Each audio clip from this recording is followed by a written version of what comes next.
Good afternoon. Welcome to the City of Arts Virtual Music Symposium. This symposium is brought to you by LEAP, linking everyday extraordinary people. In the Key of G, Everett's Natural Beauty School and Salon. Hug Detroit Day, Aduni's Event Planning Bootcamp Academy, and in Bayou, it's not business as usual. Our topic for the day are sources of income, health and wellness, recreating yourself during tough times. Our professional business panelists for this afternoon are Leslie Nelson, Just in time. Butter Hawkins, BJ Smith, Rodger Penzabene, and the Stub Girls. And our moderator is Al Bracey. So sit back, relax, learn, and enjoy. Al, it's all yours.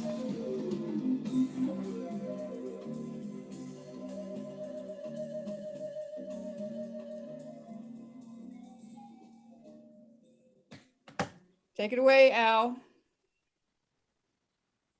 I'm sorry, my video, I've lost the video, but can you hear me? Yeah, absolutely. I am honored to be here, being a part of this great panel and exquisite, talented people. I am proud to be here, and I like to start off by saying I'm Al Bracey of Bracey Entertainment Networks.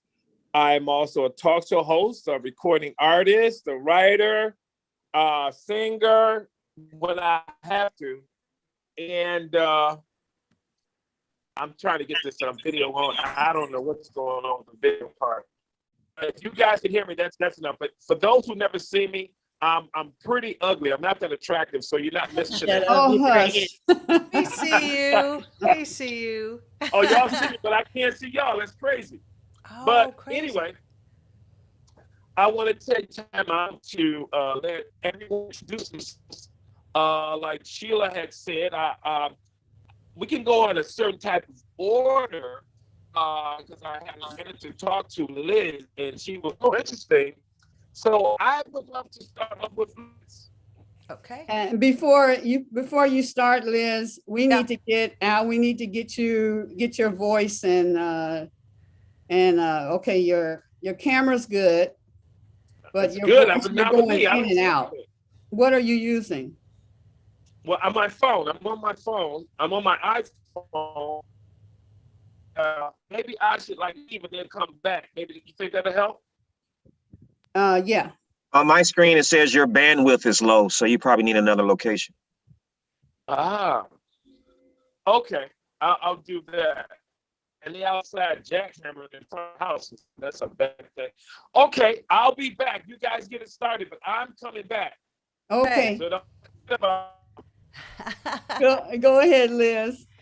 Hey, I'm really looking forward to asking questions and finding out what everybody's doing. I'm a music producer, composer, songwriter.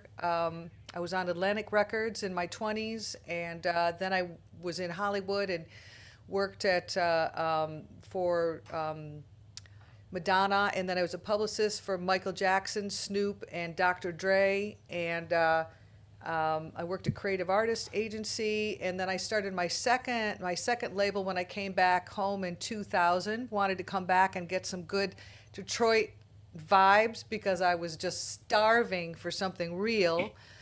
So came back to where I got my ass kicked, and musically speaking, and all the teachers that I've had in this city, I'm so grateful for. I'm a multi-instrumentalist, bass player, keyboard player,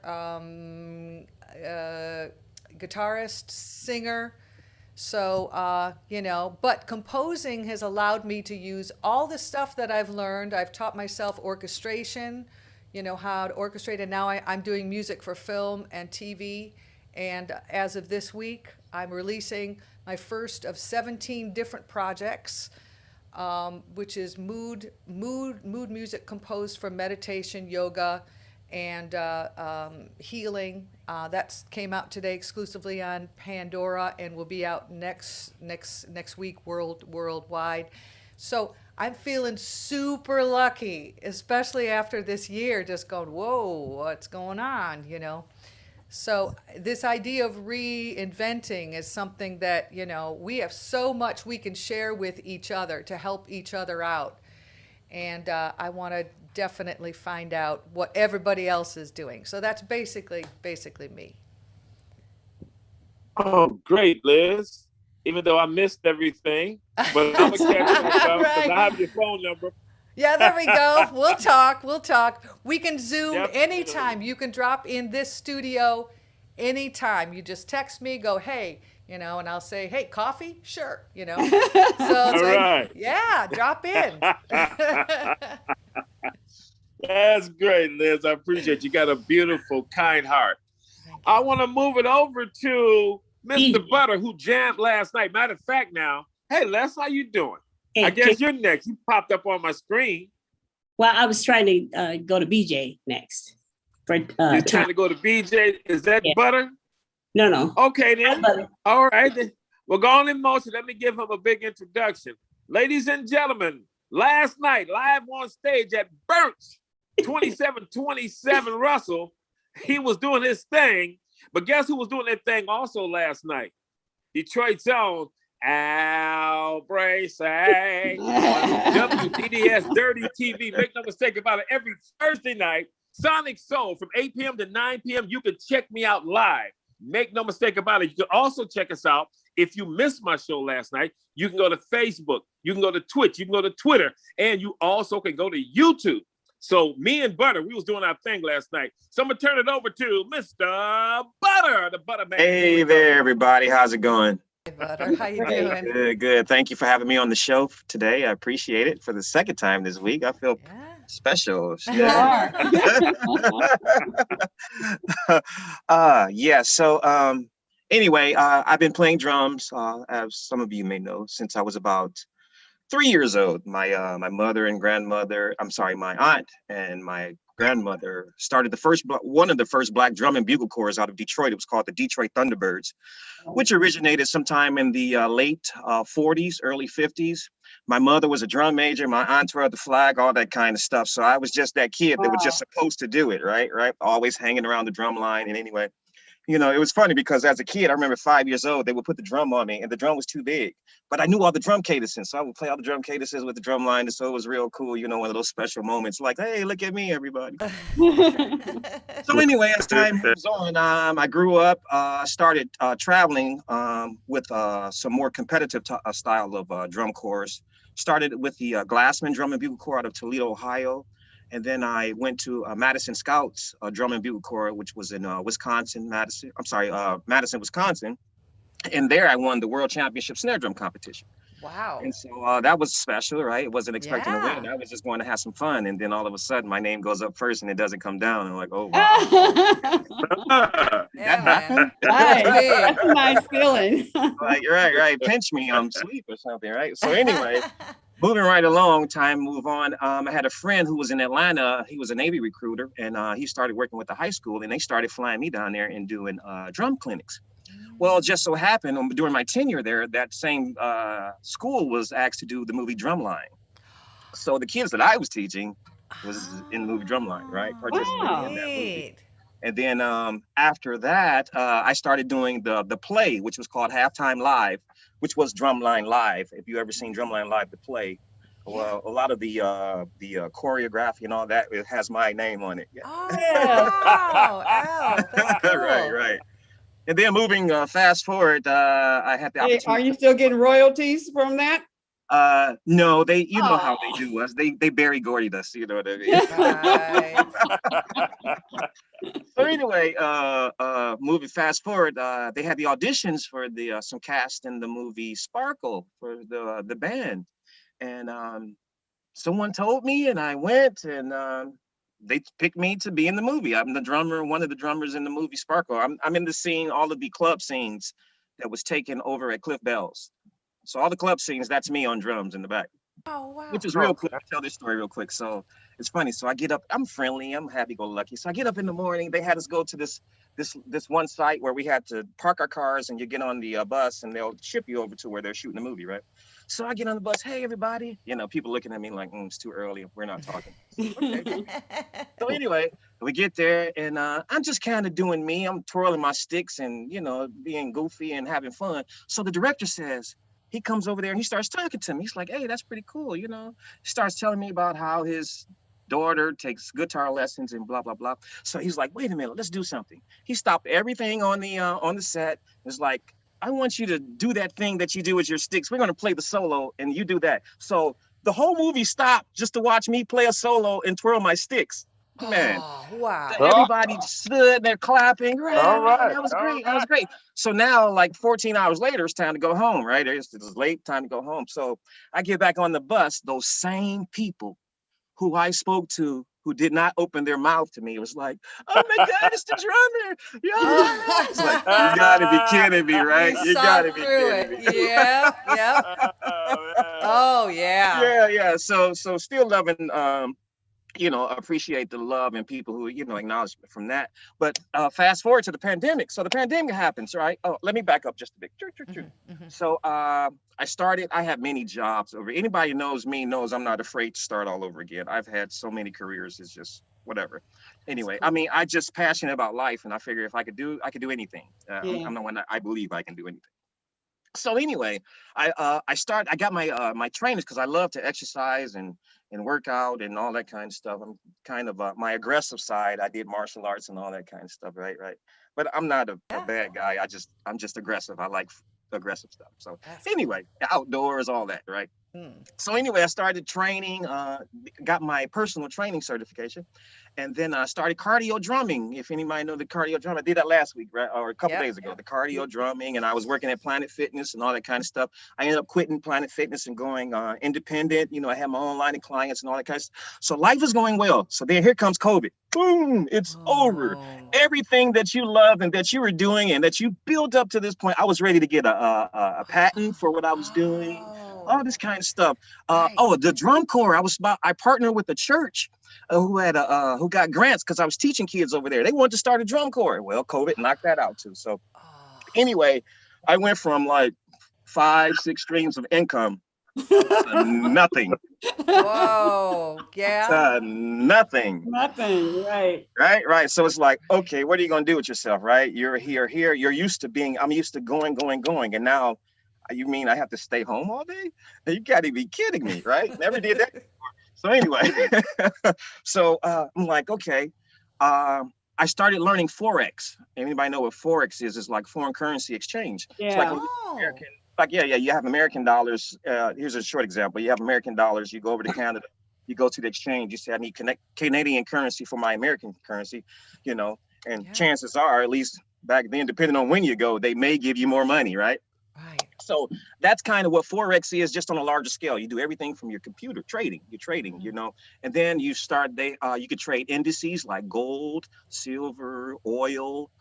Here's a story. So my first 2 weeks in, before I tell you that. So how I got into Forex, someone told me about it before and I kind of dabbled in it, but I didn't quite understand it completely. It was more to me at that time that I can handle.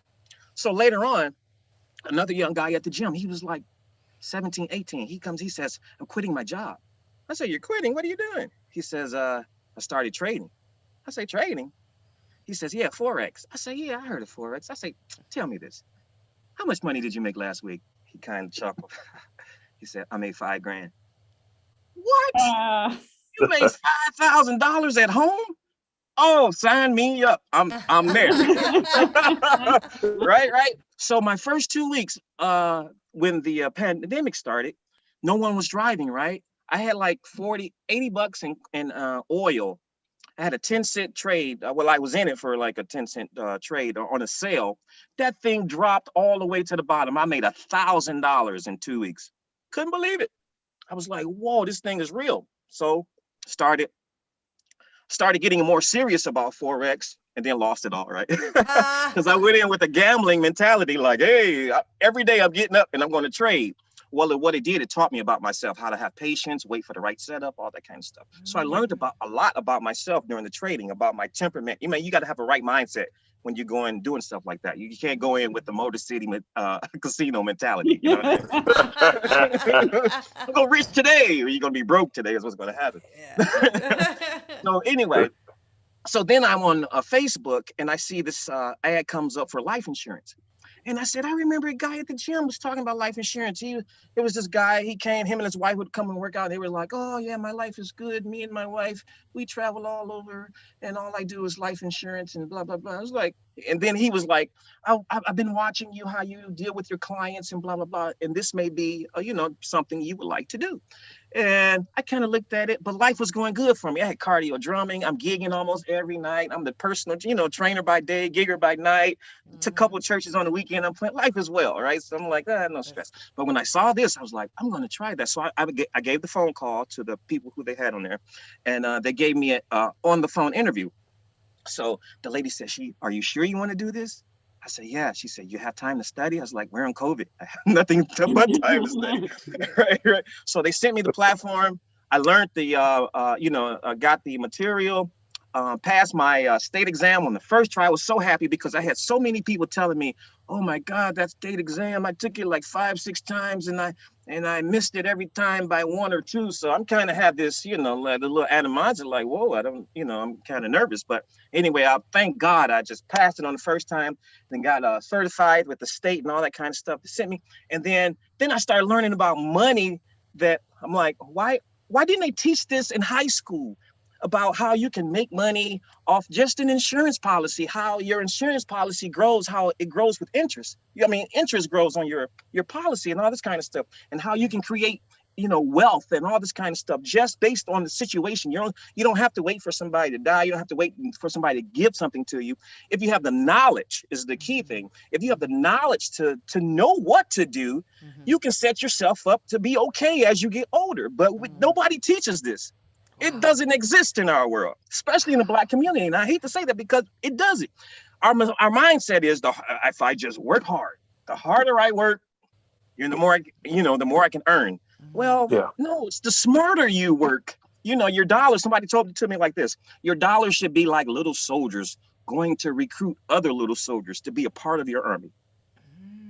Money should not sit. I don't believe in saving money. I think money should be like a river. It should, and as it like a stream, right? Because if it's flowing healthy, everything around it flourishes and grows and just expands and get greater. But when it's not moving is when it becomes the next thing from not moving is death. You know what I mean? Yeah. But, just like us, we have to move, we have to exercise in order to live and have a healthy life. Same thing with the finances. If it's not moving and flowing, you risk the chance of losing it all. Yeah, but are we gonna love to hear some more? Because you're on fire, man. Yeah. But we want to know who else is on the panel, and then we'll come back and everybody can express more about these the topics that we're talking about, where you were getting right on into the money conversation. So let me see. I don't see Leslie, where you at? She's somewhere. There you go, baby. She's there. Leslie's been with us all week, pretty much. That's great. That's great, Les. Yes. Before if you were going to go to me, BJ has a time issue. He'll be in and out. I'd rather go to BJ first. Okay. Hello, BJ. Hey, what's going on? Oh, that's right. You guys are kin. Yeah, we are first cousins. First cousins. Yeah. I'm like what? First fourth cousin removed by marriage, or not marriage yet, but by baby. Right, somewhere in there. Somewhere in there. Go ahead, So BJ. BJ, tell us- Okay, so what am I doing? Because I'm just what? I know you just introduced yourself. Yeah, Huh? you're introducing yourself. Oh, okay. Yeah, and So, a little yeah, bit my about name is- what you do. So my name is BJ. I'm a music producer. I'm a sound engineer. I'm a mastering engineer. I just opened a new 100% analog mastering facility too. I do vinyl records. I make vinyl records. I've been touring for 33 years, over 136 countries. We've been selling vinyl for that long of a period of time. I'm into the electronic side of the music. I do other stuff too, but that's where I made my bread and butter is off of, selling vinyl in the electronic music industry and touring. We've been fortunate enough to set up global distribution for vinyl too. We don't do digital. We don't do MP3s or streaming. We do all our sales and all of our connections and all of our businesses conducted on the analog level at the vinyl period and live shows. Oh, wow. So I've been doing that for a really long period of time. I don't know if you guys ever heard of Submerge downtown. I'm the chief operating officer of Submerge as well, and Underground Resistance, and then ArtZ 88 is my group as well. So I just been in the music industry just all my life, but for the last 33 years I've been doing it as my living, and I've just been fortunate enough to turn it into my talent into a business, and then turn the business into a career, and turn the career into a retirement. That's great. Awesome. So that's Great. the short, long story of me. We can't get into all of it because it's a lot. BJ, when you say vinyl, are you saying like we have new songs, we have some songs Right. that I can come to you and have it put on vinyl, or are you talking about a particular market of people like DJs and stuff like that? Both. Come to you for your service. Yeah. So I do both of them. Hold on, somebody just tried to call me. So yeah, I do both. So I master the song, and then I press the physical vinyl ourselves, and then we distribute that vinyl for songs that we make globally. But it's because we've had relationships over the last 3 decades with the different distributors, and we sold these records to them over, just over time. We developed a relationship, and so now we supply them with our music on vinyl, like Cambodia, Russia, Bangladesh, Sweden, Holland, the Netherlands, Africa.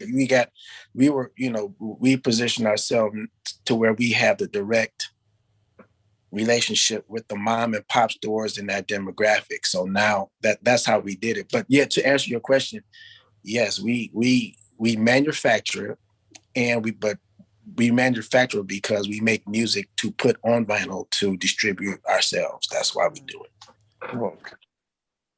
Wow. So are you an Sounds good. agent? Are you an agent? I'm sorry. I'm just are you an agent, or just a distributor for people who come and get your service? Well, I don't so we distribute the music that we make, and it depends on what style of music you do.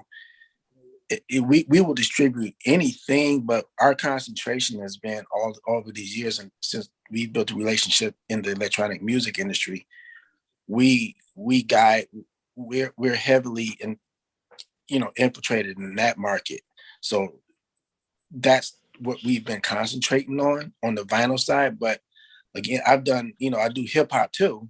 And I just did Sadat X and DMC from Run DMC. We just finished them like 3 weeks ago. And they're coming out with a new EP, Sadat X and DMC. So we just finished them, and that's going to be put on vinyl. So so I'm not necessarily an agent that facilitate, but I'm just we're all like just a freelance and independent business that does business with independent artists, no matter who you are. To try to keep it, to try to build it and help people learn how to turn it into a career. With the digital stuff, it's cool, but just since we've been online talking to each other now, it's probably been about 60 to 70,000 MP3s loaded on the internet. And to sift through that type of volume is hard to get an identity if you don't have anything tangible. And just because of the sheer volume and how the market is with that stuff, there's nothing wrong with it. But we just decided to stay on vinyl and to keep ourselves in a niche market to where people can receive us and see us and feel us in real time. And we keep a fan base because of the one-to-one connection. You know what I'm saying? You come to us to get the records, and it's just a more of a connection. That's what's helped us. I'm not saying that the other way doesn't work, but I know this is my experience. So this is what has sustained us for over 33 years. Wow. DJ, can I ask you something, DJ? Sure. Listen, what I'm trying to do now is get our people into distribution. And the avenue that you've chosen, you control it. And that's a great avenue with the vinyl. And there's so many artists, like as you were saying, so many thousands will put it out there, but yet they got to go through Spotify, they got to go through everybody else, and they're not really controlling their product. Matter of fact, when they give their product up, they tell you what we're going to give you. This is the place. Yeah. So they control it. How do you have any advice to get people to get back in control of their material with this distribution? Because that's one thing that's killing me is distribution. And I know back in the day that if you try to do like Sam Cooke and a lot of others that tried to do distribution and they wound up getting murdered.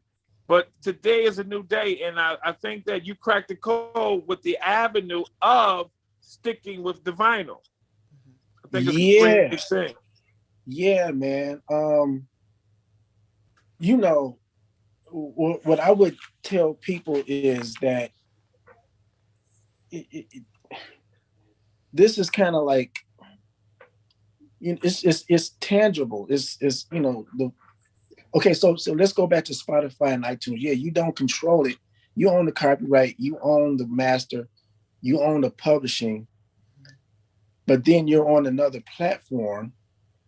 You're on a platform, and now you're competing with the other trillion of MP3s that are on the internet. And the question is, because of the short-term memory of everybody that's on Facebook, Instagram, and everything like that, what makes a person stop and want to invest in what you're doing?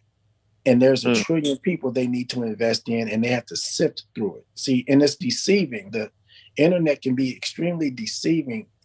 Likes and sweet posters and flyers and artwork.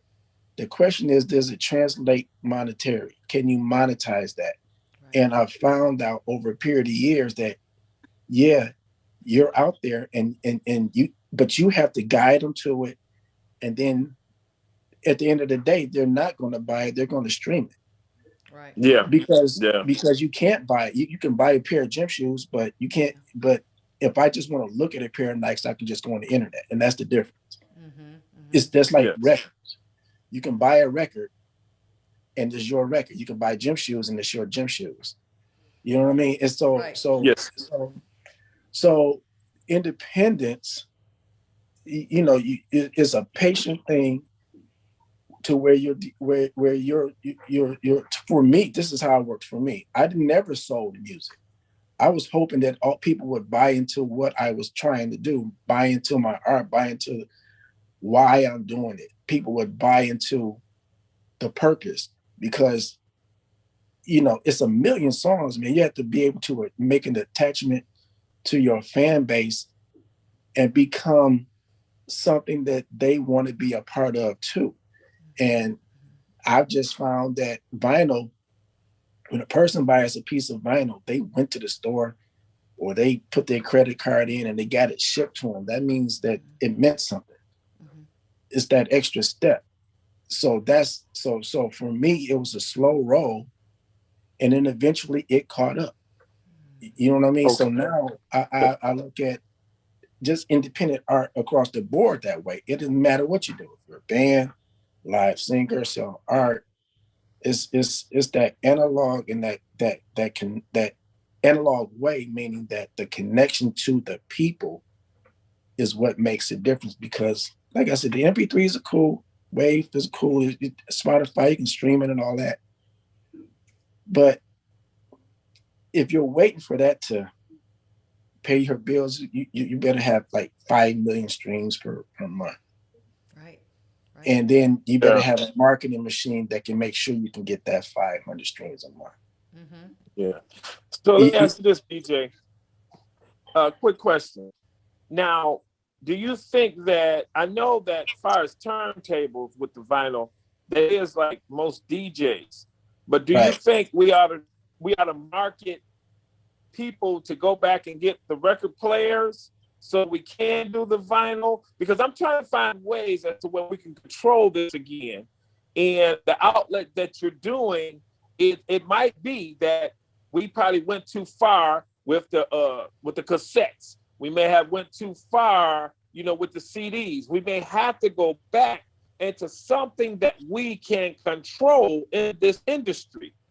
Right. And I'm thinking, should we invest in record players, hi-fis again, so we can do the vinyl, or in the States? I know that you're doing a lot overseas. How can we be successful in vinyl in the States? Well, see, this is the deception of the media.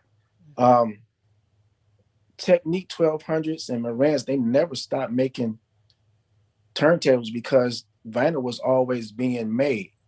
And then you have an infrastructure of businesses that have been surviving. So for me to make vinyl for 30 years, there had to be a plant that compressed for 30 years.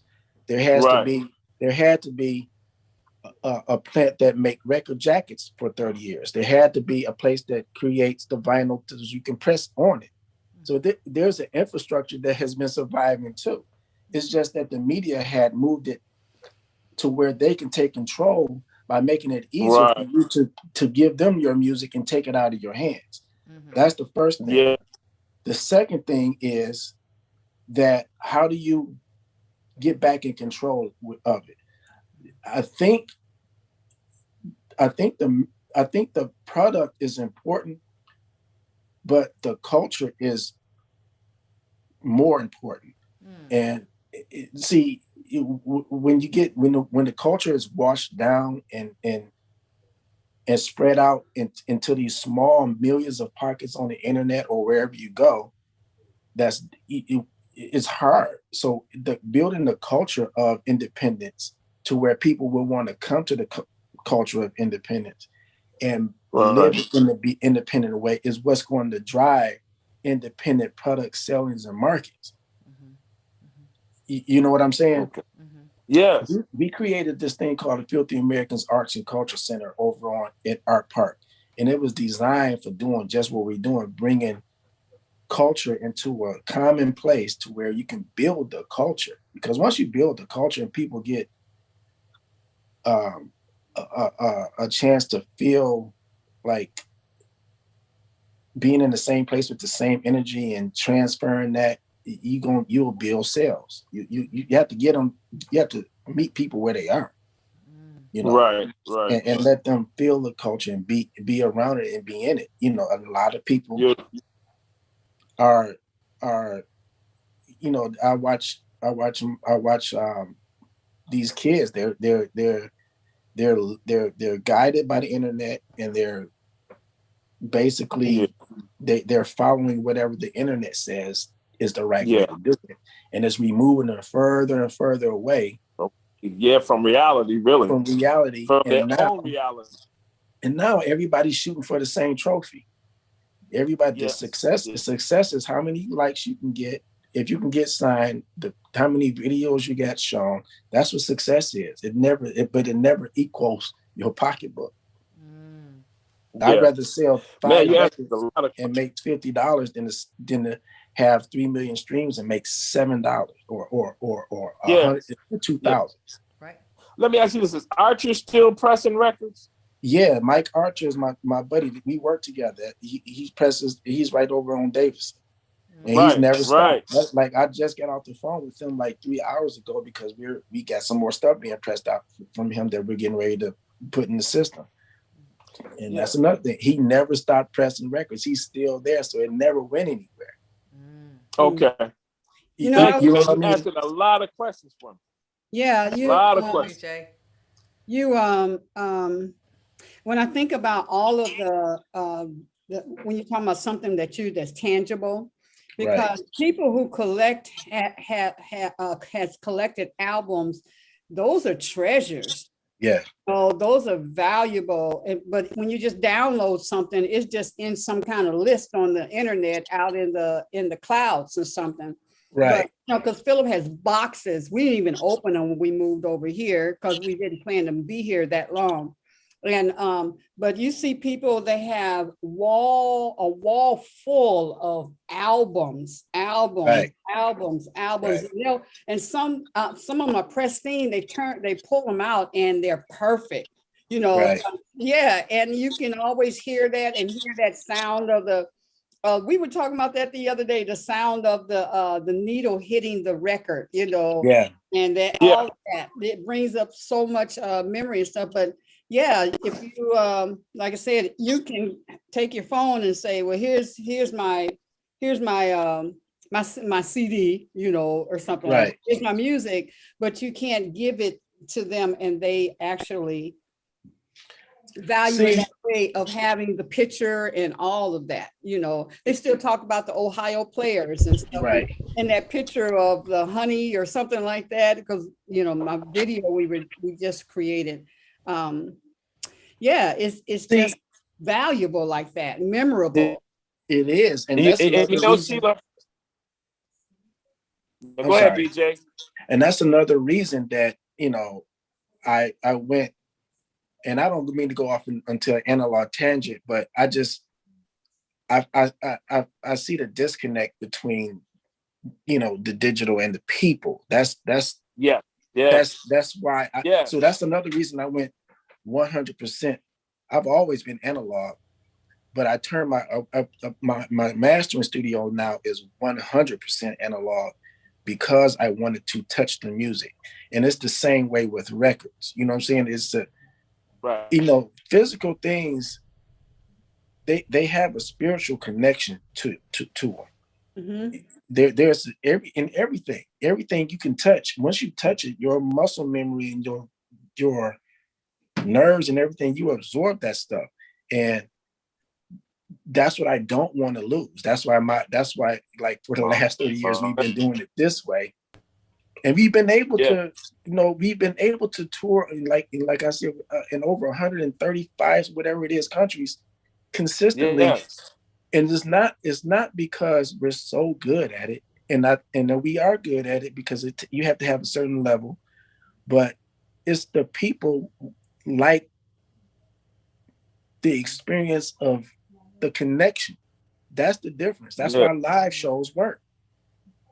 Hey, you know what, BJ? I had a tune I did in 1983. This year, March 31st, they played my song on this TV series called Snowfall. I actually got paid nice for that. I'm saying that to say that I got a huge Mexican following. I have a guy that calls me every week. And he wants for my 45, he wants to pay me $300 for my 45. There's other people I know that's overseas will pay $35 for an album. And depending on the condition of the album, they pay even more. So, Right. and I also had one of my 45s go for over $1,000 when it first came Right. out. So I'm Right. saying that you're right. There is a market for that in some kind of way. I just let that I guess the first one that I know that's actually doing it that is getting me more interested. And I would just meet you, brother, because of things that I'm doing, because I'm going to re-release my song again. Yeah. On 12 inch, because like I said, I got a huge following out in California. I got a Mexican following that's huge. Yeah, we need to talk then, man. Yeah, yes, man. I need to get with you, man, on that, man. Definitely on some things, man. And all the artists that I'm producing now that I'm going to be managing and working with, I think I'm gonna go vinyl, man. All this other competition, because it's the only way we have control, being independent and in control, and not letting these people tell us what, when, and how, and where, and who we are. Yeah, the industry, man, they and this is no dig on anything, because I get the technology part of it, because you have to advance it. But in art, it's just you can advance the technology of a car or an airplane, but art is so personal, and it's something that people build. It comes from a person. It comes from somebody. So it's to take it out of your hands and put it into cyberspace just does something to it. You know what I mean? Yeah. Like that's why your record sold for 300 and 1,000, because it's not on the internet. That's why it's sold. Because you can't get that. You can't get that record. You can't download vinyl. You have to get it. Right. And it's not necessarily the vinyl. I mean, the vinyl was the thing that we're selling, but I think that, to your point, I think that it's the fact that it's tangible. It becomes like unique. You can't get it anywhere else. You got to come get it here, and it means something to more people when everybody doesn't have it. You know what I'm saying? It's not really the amount you selling. It's it's building your brand to be a brand that is a connecting brand, and that instead of going for the numbers and the sales, I think in business and in art, you have to build it with the people. That's slowly. Yeah. Okay, BJ, how long are you going to be able to hang with us? I have to go and finish. I'm actually in mastering now, so I got to get back over there in about a couple of minutes. But how long are you going to be here? I might try to pop back in. Yeah, pop in. We'll be here till 3. Okay. So do a little bit and then come back and say hi and stuff, because we want to get to Leslie, so everybody would it be all right who else if is Leslie on gave me our a number? Huh? So would it be all right if Leslie gave me a number? Yeah. BJ, why don't you type your your information in the chat room. So anyone else want to connect with you. Chat room. I got to figure that part out. Okay, go to the bottom. You'll see chat. Are you on your phone or a computer? I'm on my phone. I'm looking at it now.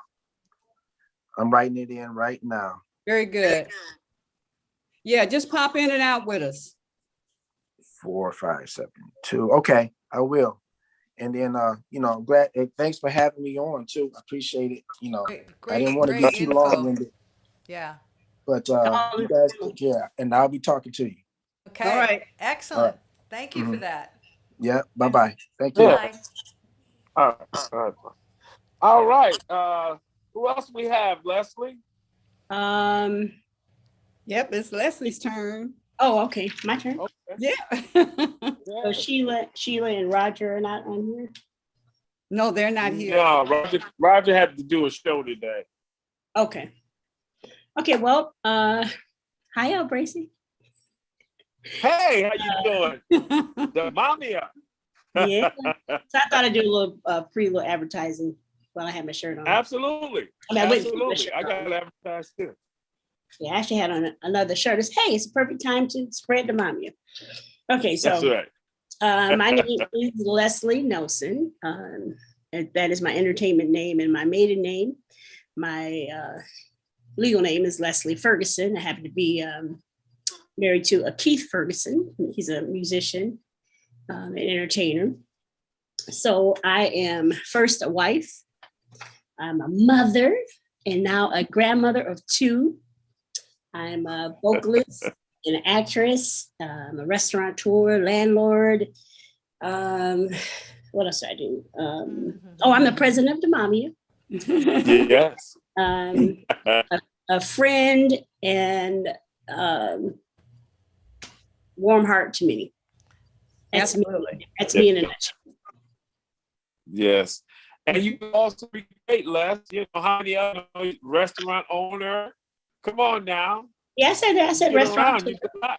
Yeah, I do a lot. Okay, all right. I started off with, well, let me backtrack and say that I started off wanting to just be an actress. And then in 12th grade, I participated in a talent show. And that's where the singing kicked in. I didn't really know I was a singer until then. Wow. And then I got so many rave reviews from it. I said, okay, so maybe I'll be a singer. At this point, I was 18 years old, and I told my mother, and she suggested that I get something to fall back on just in case the singing thing doesn't work. There, you know, a million folks trying to be singers and stars and stuff. So I went to beauty school, graduated from beauty school, opened up a children's beauty and barber salon. And that was where I met my dear buddy Fonte. Yeah. And he's been my little sidekick for those many years. So that was 83 or 4, something like that. Mm-hmm. Oh, no, that was in 87, but that's where I met Fonte. So, you know, that's what I've been doing, just music and restaurants and landlord stuff, and you know, just That's trying a to. lot. Yeah. That's a lot. It is. Yeah. That's awesome. And you know what, Les? Mm-hmm. I'm sorry.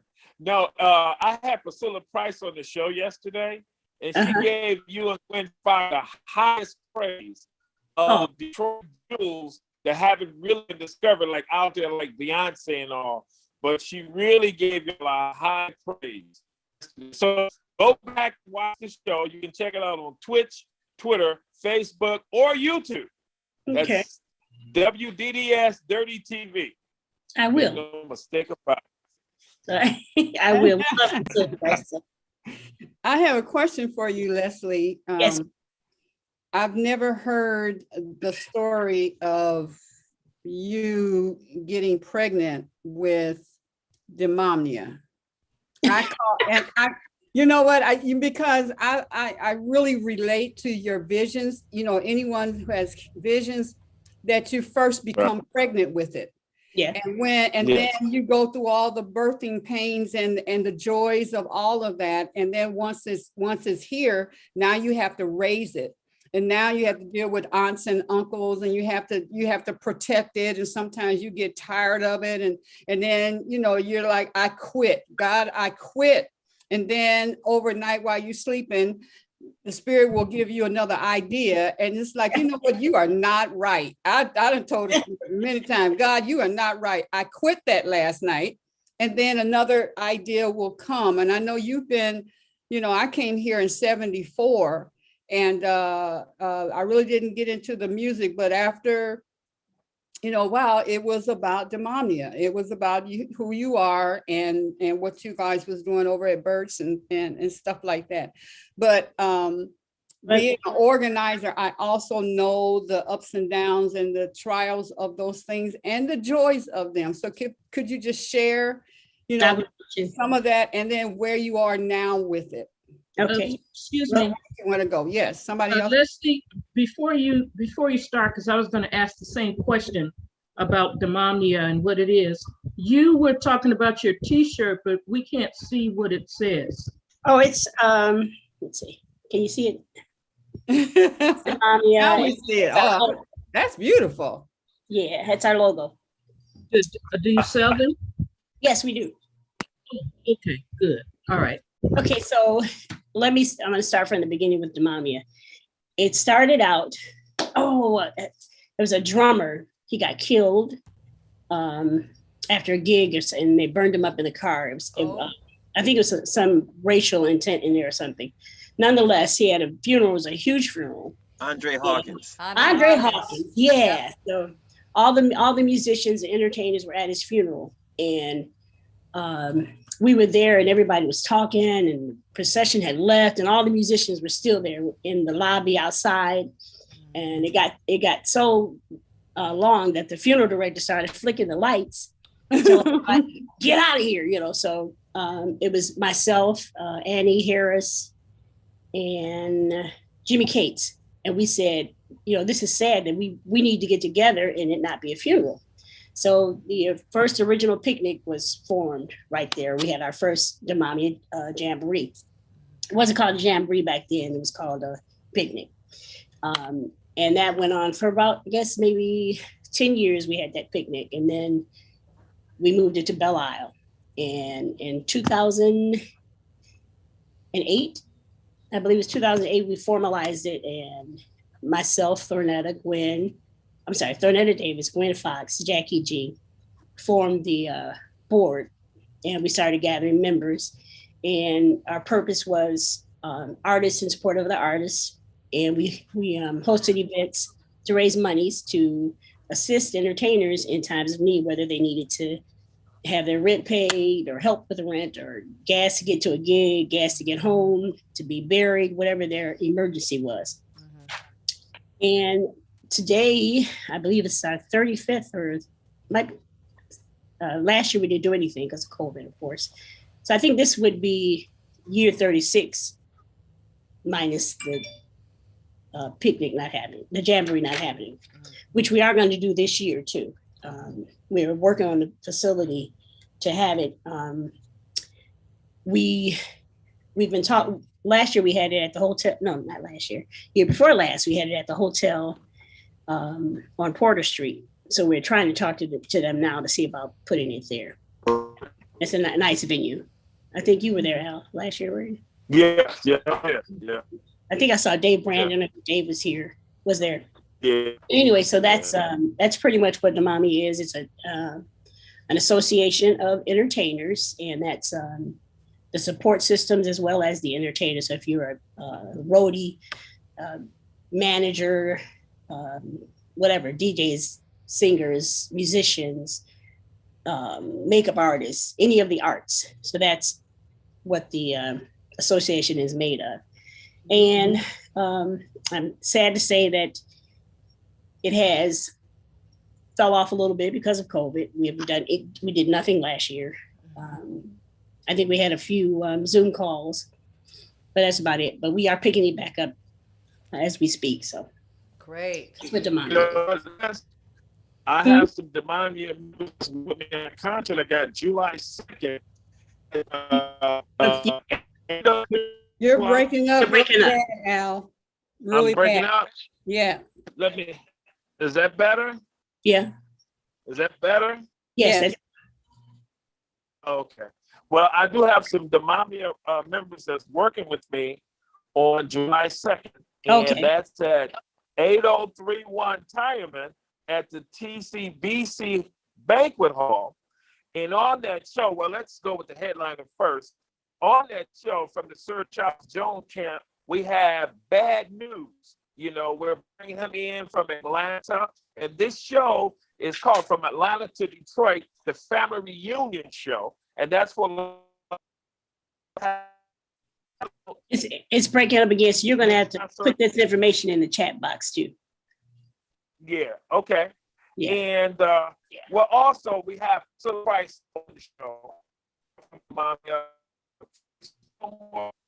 We got it's bad. Yours is bad.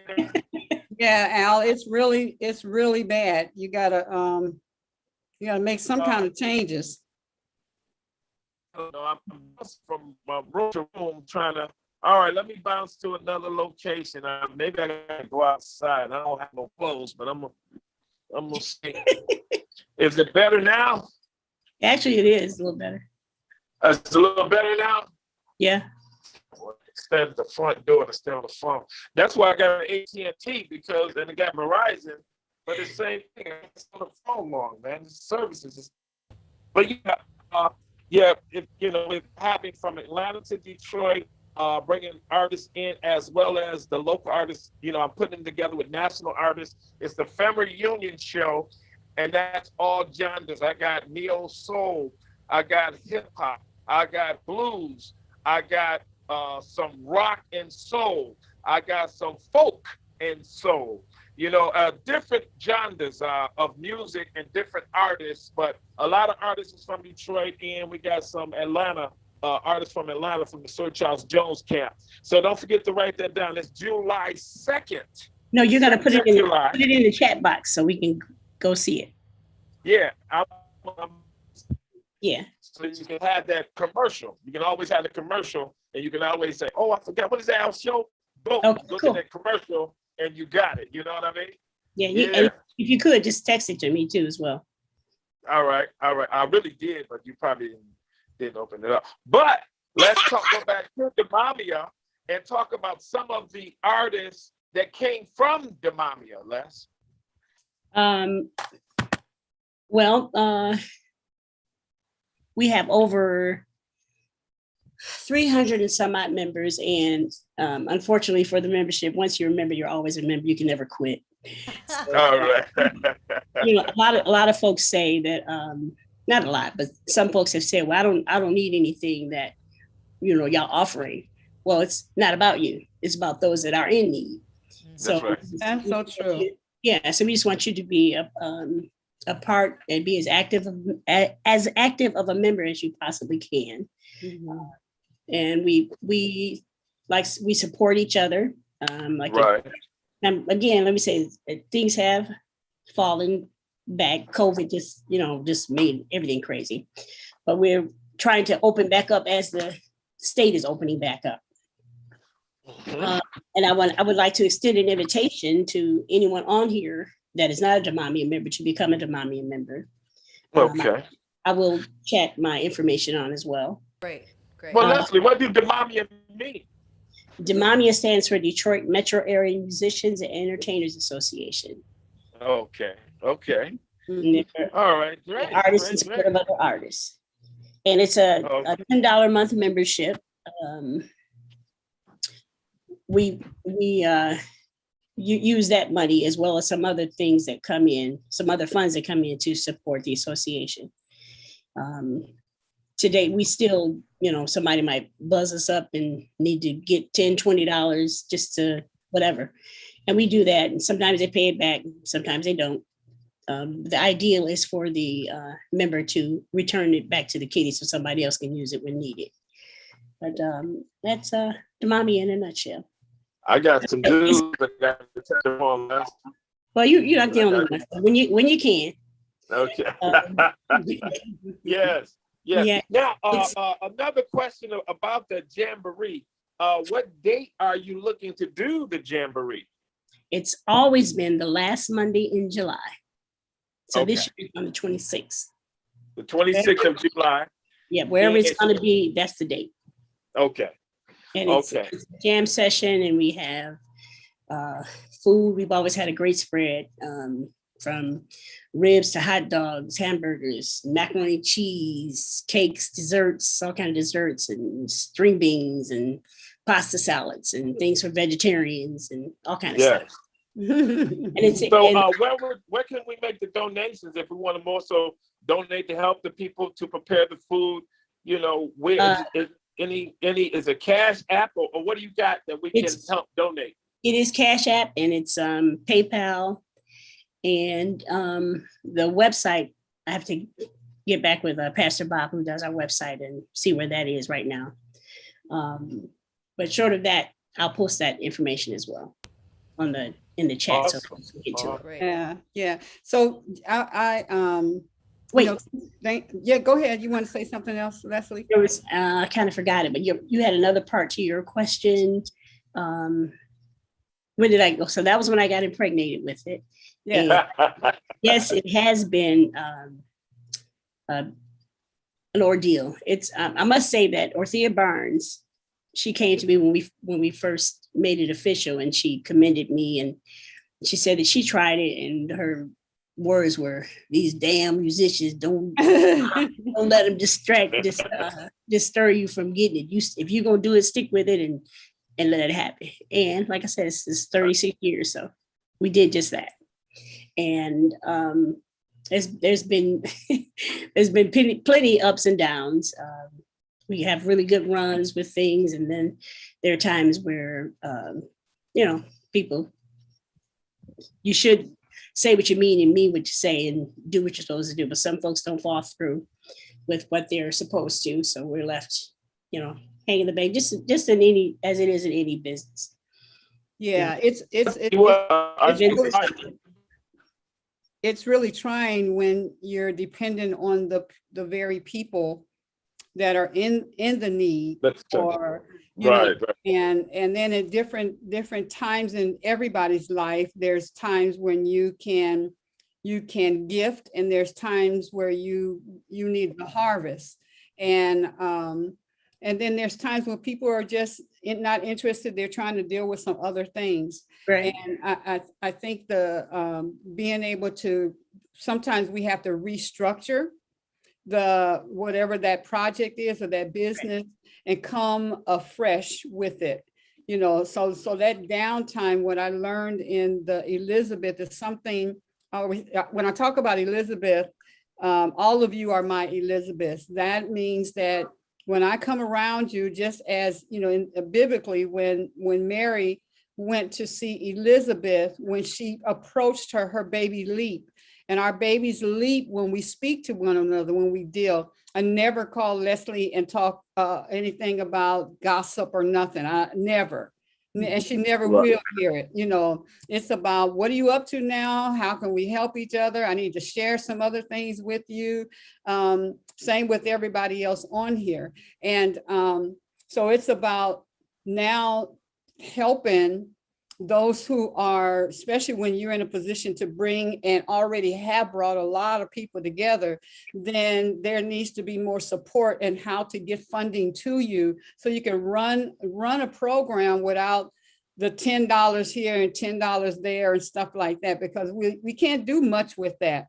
But when we can, because I need a grant writer, I need grant writers and stuff. I got some grants already out there, and some things that are coming soon, but us coming together and talking the business of it. And I know everybody doesn't show up on the business side of it. I do a natural hair, I'm in the natural hair industry, and hair shows, but I want the leaders. I want the ones who make the decisions about whether their salon is going to, sell this or sell that, or open a salon or open a school. I want the leaders. And then dealing with the leaders, we can get more done, because then they go to those who are supporting in different ways. And so it's about, that's what the City of Art is about, us coming together and having the conversations, but not just the talk, but the walk. How do we walk this out, and how do we support one another with the wealth of information? When I heard Liz talk about what she does, I was flabbergasted. Oh, she's a singer. Yeah, check with her, because she's singing, she played with guitar and all that kind of stuff. But then behind that, her everyday operations were phenomenal. What Butter has been sharing is phenomenal. Wow. So we need to have a resource and a place where we can go dump all that stuff in there as resources, that we can come together where she can do this and she can do that. I didn't know when I met Sky, I just knew Sky was a singer. And then I was going to do something. She said, well, let me do your marketing. Let me put the word out there and get you some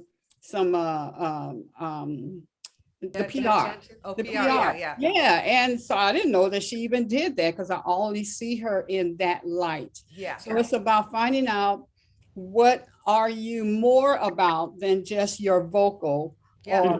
And the vocal might not be great, and we are attracted to those people who are performing and blowing our minds, But this one over here, who's an average performer, can do your taxes and get you some money back that you don't even know about, you know. Yeah, on the Demami application, that's one of our questions on the app. It says other talents, and folks want to know, well, what do you mean? What do I do? Because it also has a list of your actual talents: dancer, singer, musician, what kind of instrument, or whatever.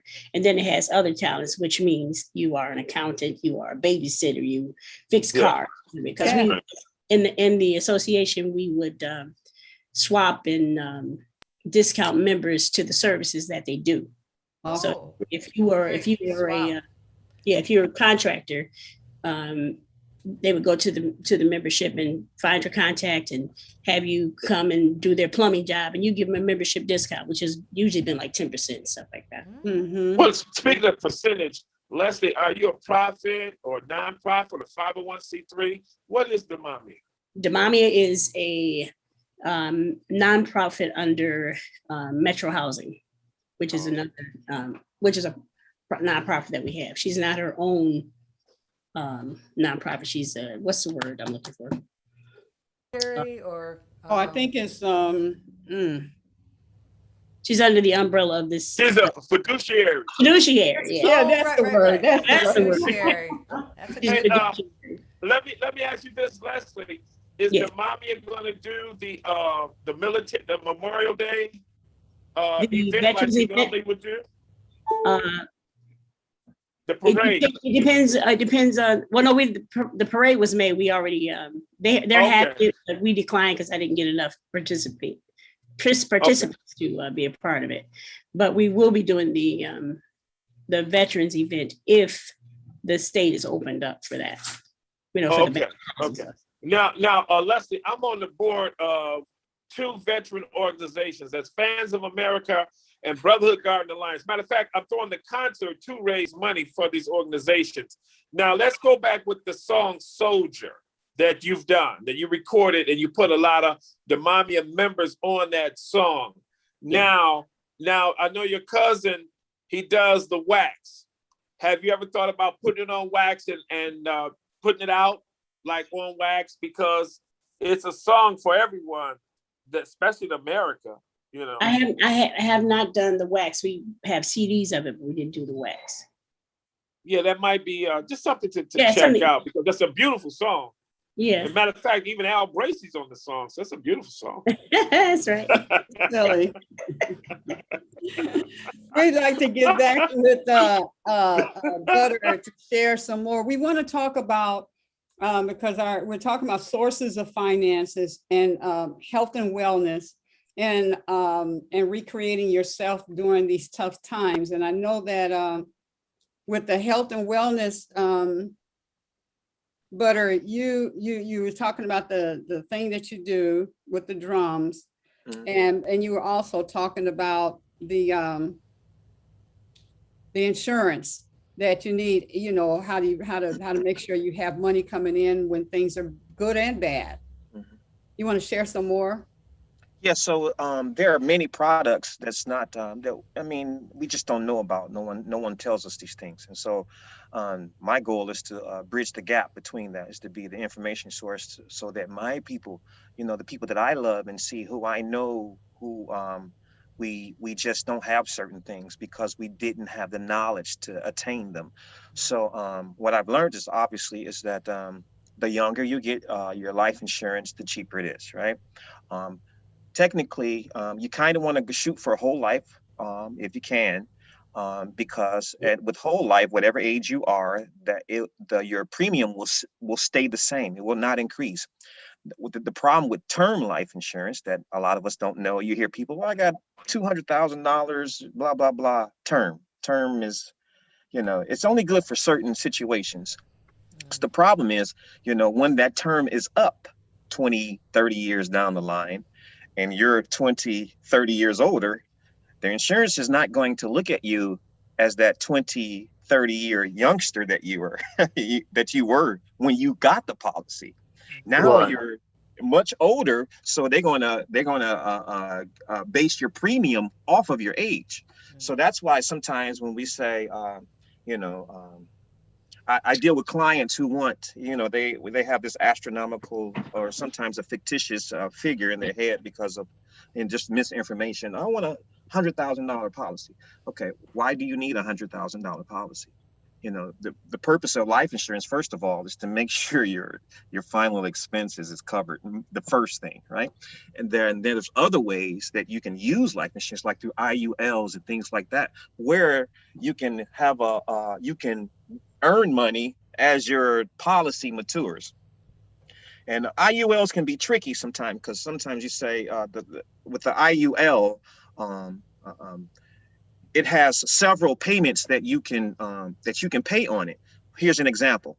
When you pull up the IUL, it'll have, I'll just say $99. They'll say you have a $99, which is like a minimum. It's almost like a term, because if you don't have enough money in that policy to fund the IUL, it can run out 10, 20 years from now. What you do to an IUL, you want to kind of overfund it.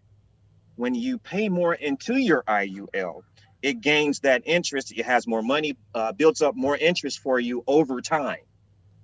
So 20, 30 years from now, it makes sense. Then you'll look at it and say, oh, I have a cash value of, I don't know, I'm giving $30,000, $40,000, depending on how much you put into your IUL, and you still have your policy. So I may come into a situation and say, oh, something happened in life, and I need a large amount of money to help me, whether I want to buy a house, buy a car, send some kids to school, whatever the case may be. You can borrow that money from your policy and still have life insurance, still have the policy without losing the policy. You just simply pay yourself back. That's how they arrange it. And you borrowing it yourself without being taxed. It's non-taxed. Okay.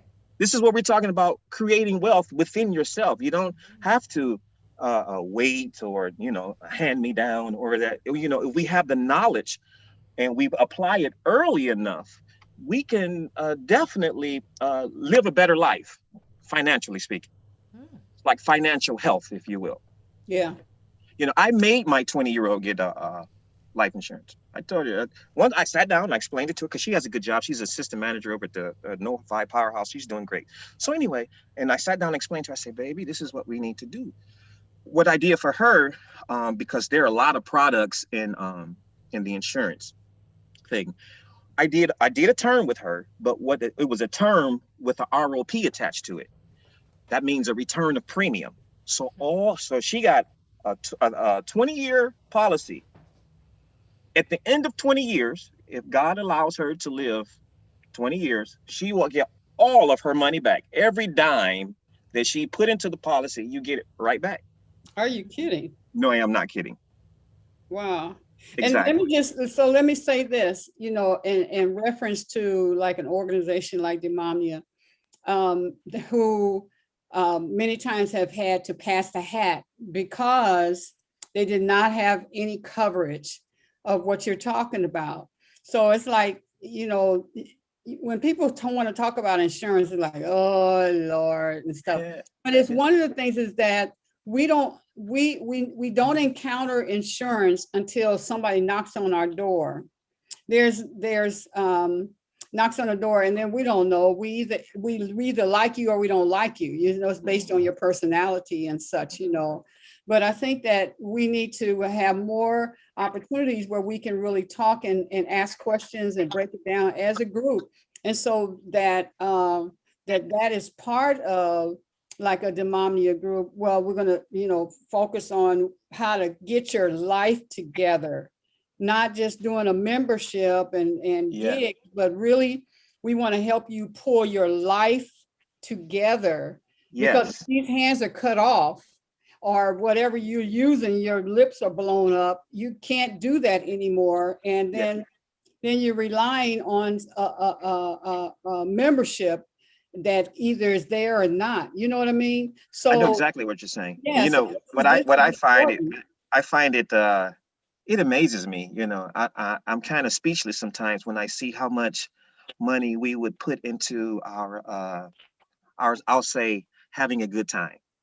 Yeah. Right. Or I can't afford life insurance, but I just sit here and watch you order the chicken wings, 3 beers, 2 shots.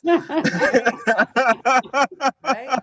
All in one night. You just spent your premium right there, you know. And so it's not really as expensive as some people think. And it really is the best thing you can do for your family. The worst thing you could do is leave them in a bad situation because you're gone. Let us cry because we miss you, not because we have to pay for your stuff. Yeah. You know, it's bad enough you're gone. Let that just be it. Not, oh my God, I gotta move now because that income that was once here is gone. So now what am I gonna do? Now I gotta move. Now I can't pay my car note now. So now what am I gonna do? You understand what I'm saying? Right. That's what happens. I'll tell you. Yeah, my mom, when my mom passed, it was, I mean, the best gift that she could have given us was that her funeral, all the things to take care of, she had it taken care of. So all we had to do was just walk it out. We didn't have to do any of those things. Yeah. That was such a, I mean, we just thanked her. Thanks, Mom. You know, it wasn't like, here, I'm giving each one of you $100 million. I left this to you. It was just the peace of mind that those things that she needed to take care of, she had taken care of. Exactly. Wow. You know, so that it is a peace of mind. I'm gonna give Liz, because I want to, you know, you make sure you put your information in the chat so we know how to get in contact with you, and we'll be back with you. Liz, I want to talk about some other things that ideas about health, or and that's why I wanted Bracey, because Bracey's mom, his whole family was into holistic health and healing and stuff. So we'll get back to him, but yeah, Liz, what are you, because are you doing some other things? So it's not just about playing. It is other things that you're using your gift of music or otherwise with. So people can think outside the box. Well, that was the thing. And it was really interesting to hear BJ Smith talk about hitting something. And there were two terms I wanted to interject. And the term was cut out the middleman. And the other term was niche market. Yeah. Like you can find a niche, and this, you know, meditation, this really thinking outside of the box, you know, music that people can use, instead of me saying, hey, I'm putting out a new album and I'm so clever and you're going to love what I'm doing. I'm asking, what do people want? Not in a, I'm selling out, you know, by, you know, song and dancing for everyone, but just kind of like, you know, what is it that people can use? And that's kind of where this, you know, where this came from. But also, one of the things that I would love to talk about too, in reinventing yourself, is figuring out what you don't know. And so often it's the digital skills too. You know, it's the financial skills, as you were saying, Butter, and having digital skills. And I've talked to musicians about it, and I've really gotten some people bucking me back. They're like, don't talk to me about learning anything else, you know. But, you know, I started to learn how to code. I was teaching myself how to code. You know, it's like there's so many classes online that you can take.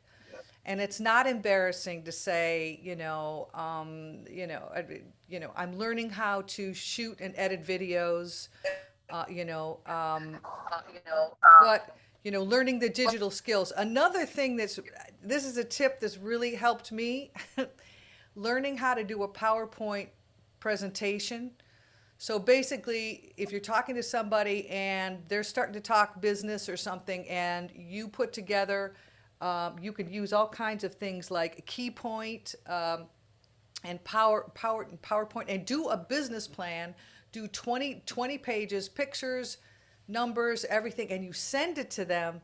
I swear that has opened so many doors, because people can look at something and go, oh, well, it's not just floating around in her head. This actually is a plan. You know, letting people know you do have a plan.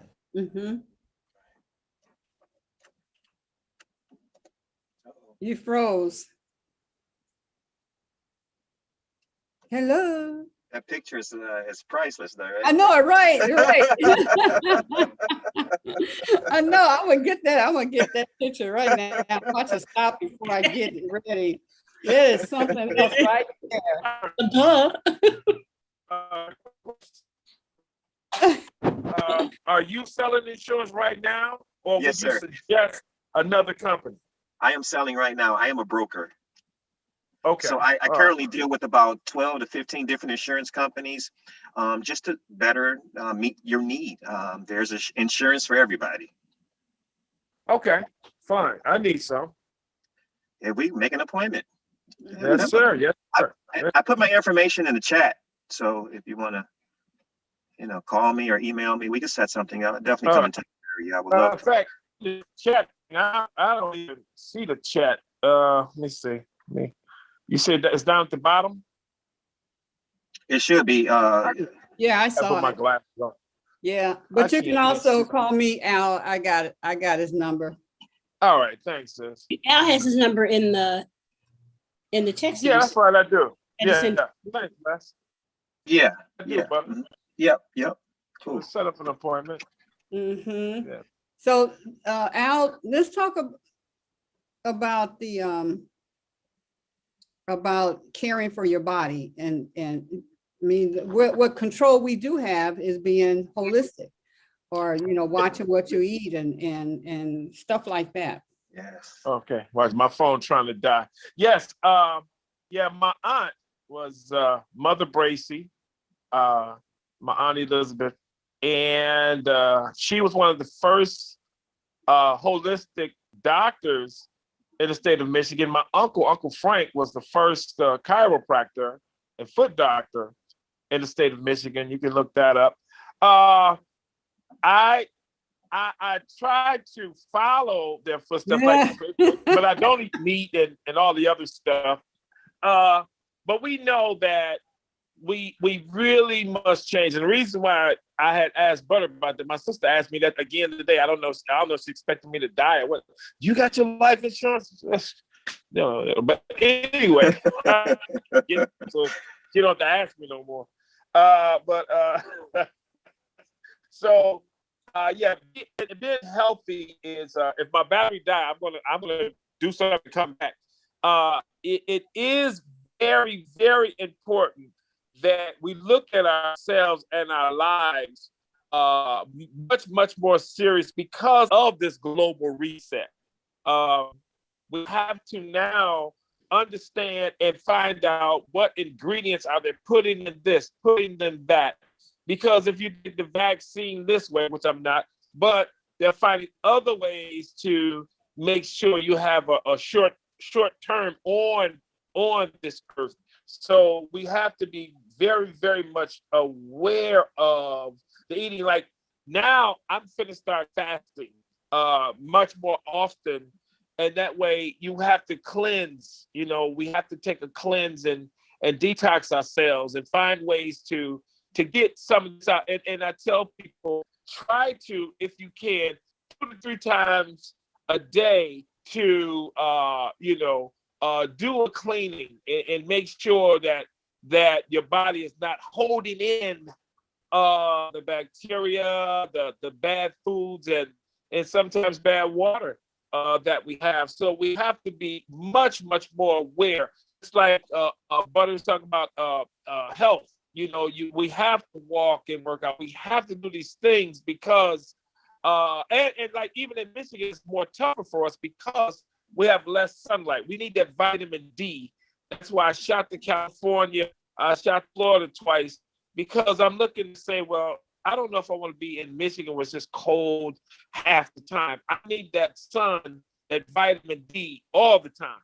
So I am planning to move to Tanzania. But in the meantime, while I'm here in America, I might just leave Michigan because of the weather and because you're not getting the health and the sunlight and the natural nutrition that you need, because you can go to other states. Like you eat something in California, you eat something in Florida, you could tell, wow, this tastes a lot different than what's in Michigan. It's a lot fresher. The fish is a lot fresher. So we have to now take everything, every little thing seriously. We have to put that in our children and grandchildren's mind because with these bad habits, it'll grow and they'll think that that's the way it's supposed to be. No, it's not supposed to be. We need to now, like even the Mommy is an organization with musicians, we might need a farm to where we can, okay, well, Sheila, if you got lettuce and I got cucumbers and Liz got tomatoes and butter, he has some onions. I mean, we can make survival and take everything much, much more serious, even now, because we know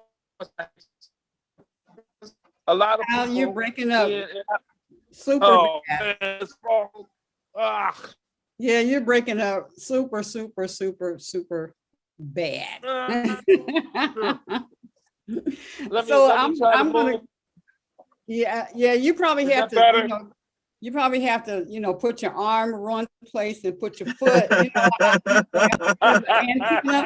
everybody stay there and talk like that. Right? So but we'll see how long it lasts, because when you just say something short, we might get that, but we might miss the next 3 words that you say. Well, you guys know I'm coming from the heart. It's like I was saying is, if each one of us maybe start growing stuff, and if I know that you got lettuce, and if I know that Butter got onions, and if I know that Liz have tomatoes, and if I know that Leslie has cucumbers, then I'm growing mushrooms, and I mean we can keep a salad going, we can keep something healthy going, that we have to remind ourselves, just like we do the music, we have to also collaborate on the health like you're presenting now. And that's very, very important, because like I'm saying, we know because of the COVID pandemic, some of us got lazy, but some of us got a lot wiser. It made us work harder.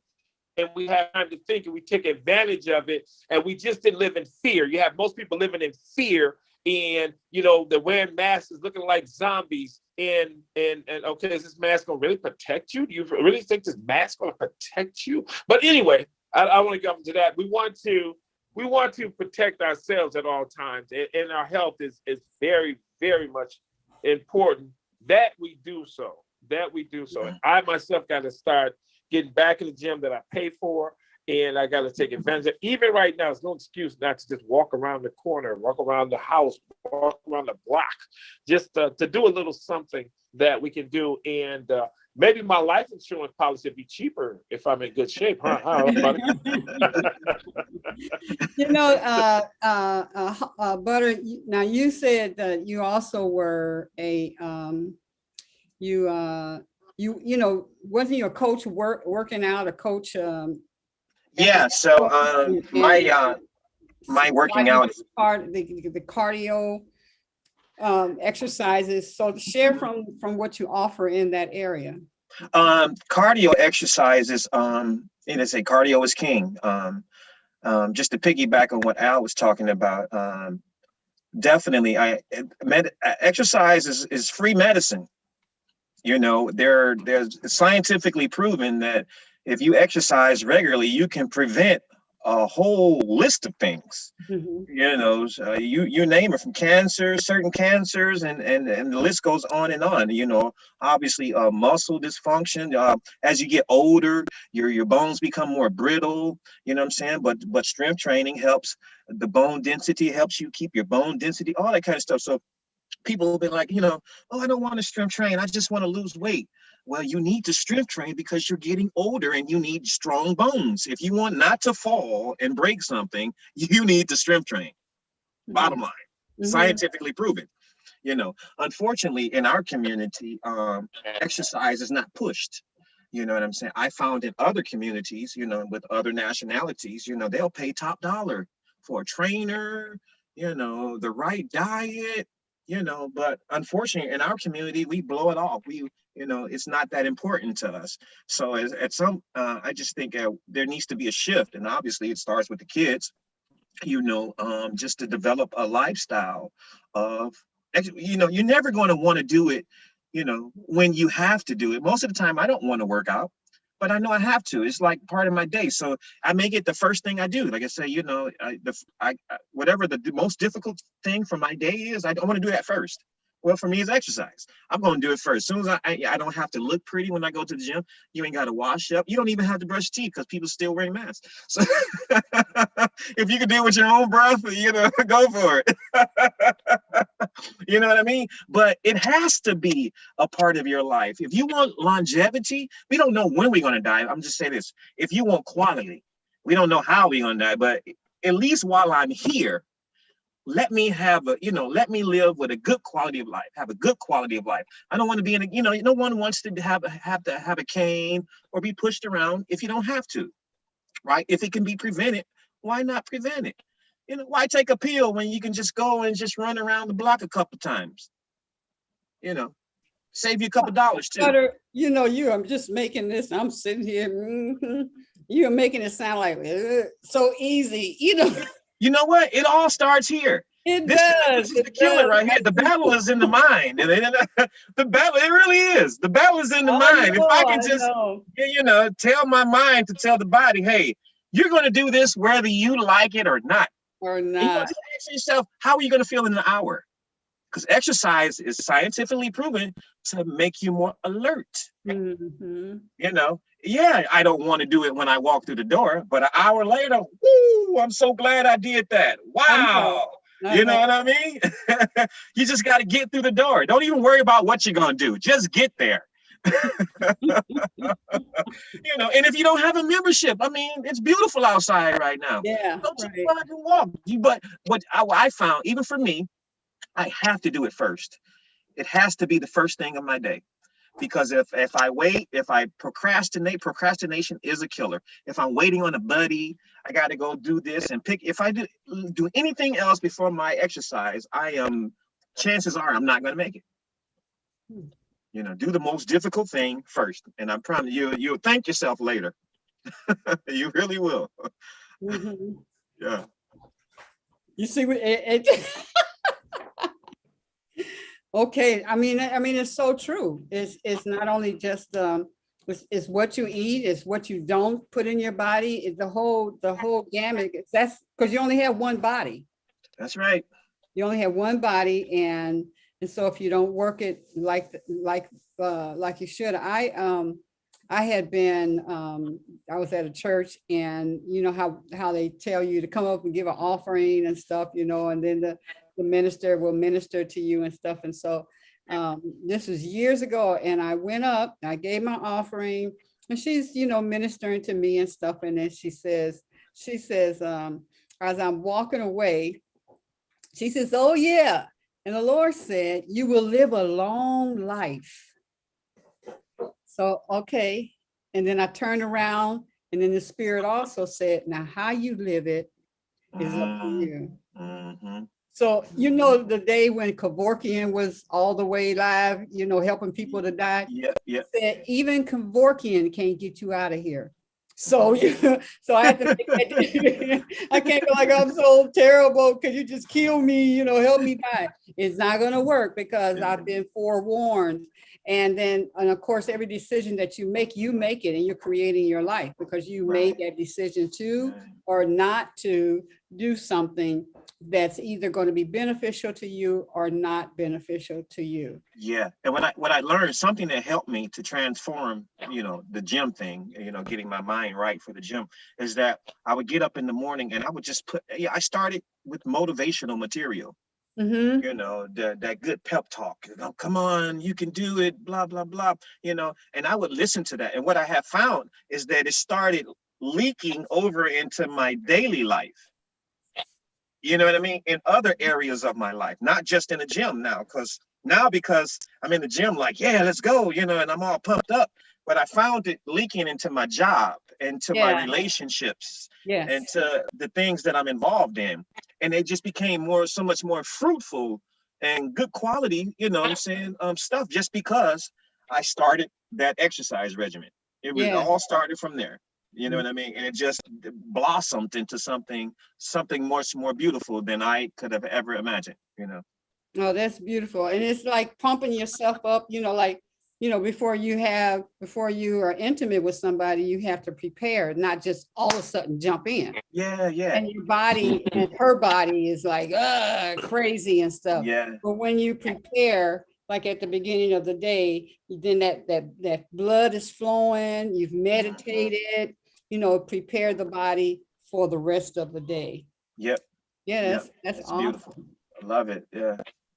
Does anyone else have some questions or some things they'd like to share? Even our girl Amy's back with us today.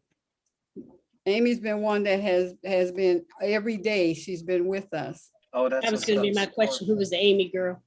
Yeah, I see her there. But I was just gonna say hey. Hey, Amy, how are you? I'm kind of hanging with you while I'm kind of working. That's why I've been off so much, because I don't want you to just have to stare at my ceiling with my phone sitting flat, you know? yeah. But I just want to say I appreciate you all so much. I've gotten so much out of this, and I'm brand new to Detroit, so I'm just trying to kind of find my way in. I'm a pianist and a vocalist, and so I'm just, here I am. So just want to Wow. say hi. How long have you been here in Detroit now? Hi. Where are Well, you from?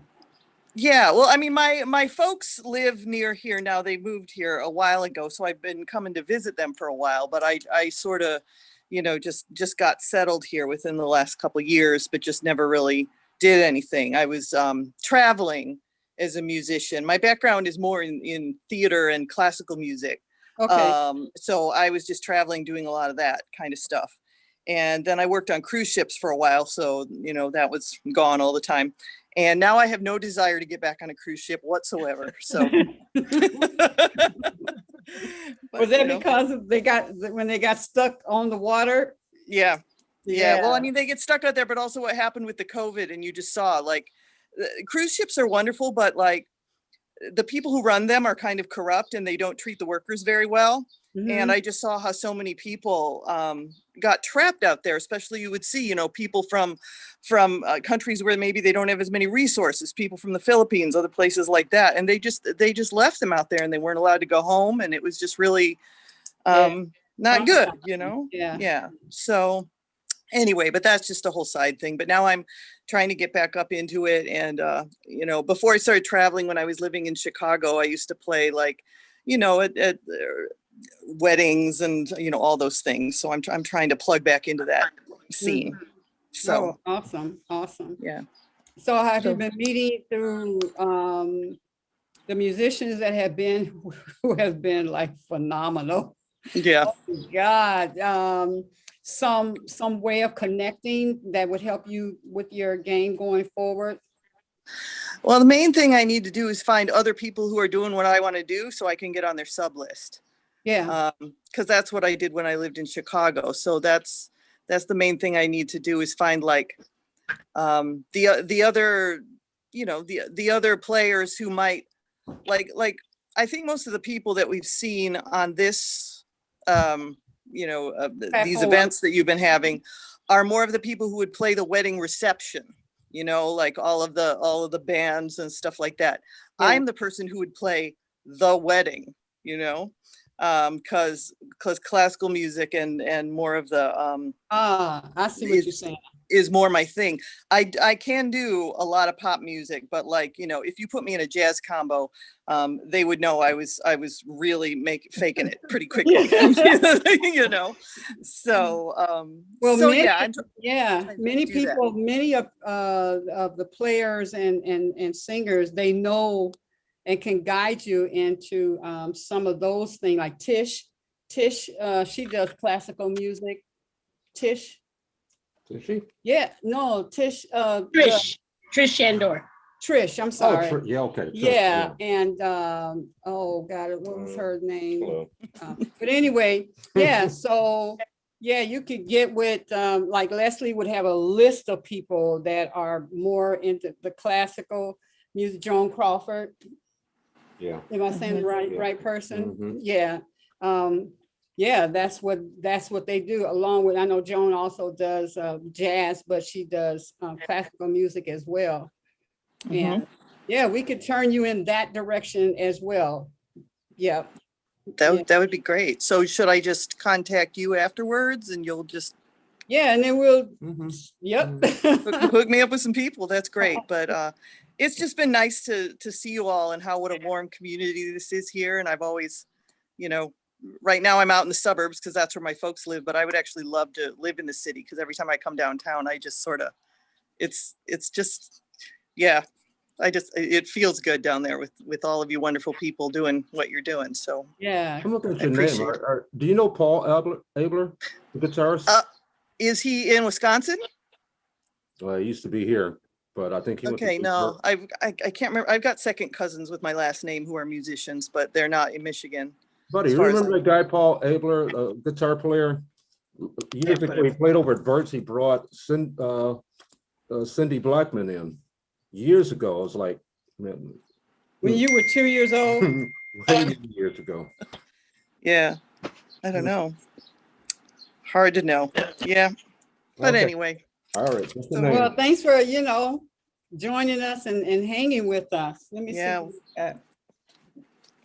Thanks for having this event. It's good. My mom saw you all on the news or some promotion or something, and she called me up, and that's how I found out. So. Oh, awesome! Yeah. Awesome. I think is Al, did he fix itself? Leslie, you want to share some more? Oh, Pam has a question. Hi, this question is for Leslie. How can I get that t-shirt? You can call me and we get your information and get it over to you. Okay, thanks. At this point, they're done per order. Oh, okay. So you give me information, and then Kathy King is the member that designed. Well, she didn't design the logo, but she made it what it is. So we have to get the order over to her. Yeah, Leslie, are you guys? Well, we can talk more, but are you set up where or are thinking of setting up where a person can just go to the website and just order it? And because there's companies that will do it per order and then send it directly to that person. And then the product will get, We're actually in the process of doing a jogging suit for Demamia. Mm-hmm. And it's coming from one of those companies that you're talking about. They've got the caps and different wearables. Yeah, people can just order right online, design what they want, or pick up what they want. But this T-shirt in particular is from Kathy King. Okay, great. So call me, Pamela. Are you guys related? Yeah, she's my sister. She's right upstairs. Oh, okay. She's actually, she has taken your niece or cousin. I don't know which one she is, but Kiki, that she calls her daughter. That she didn't have to go through the birthing pain. Okay. Hey, Sheila, I wanted to share with you. Somebody brought this to my attention. It'd be good. I don't know if I would do it or not, but I think it's a great idea.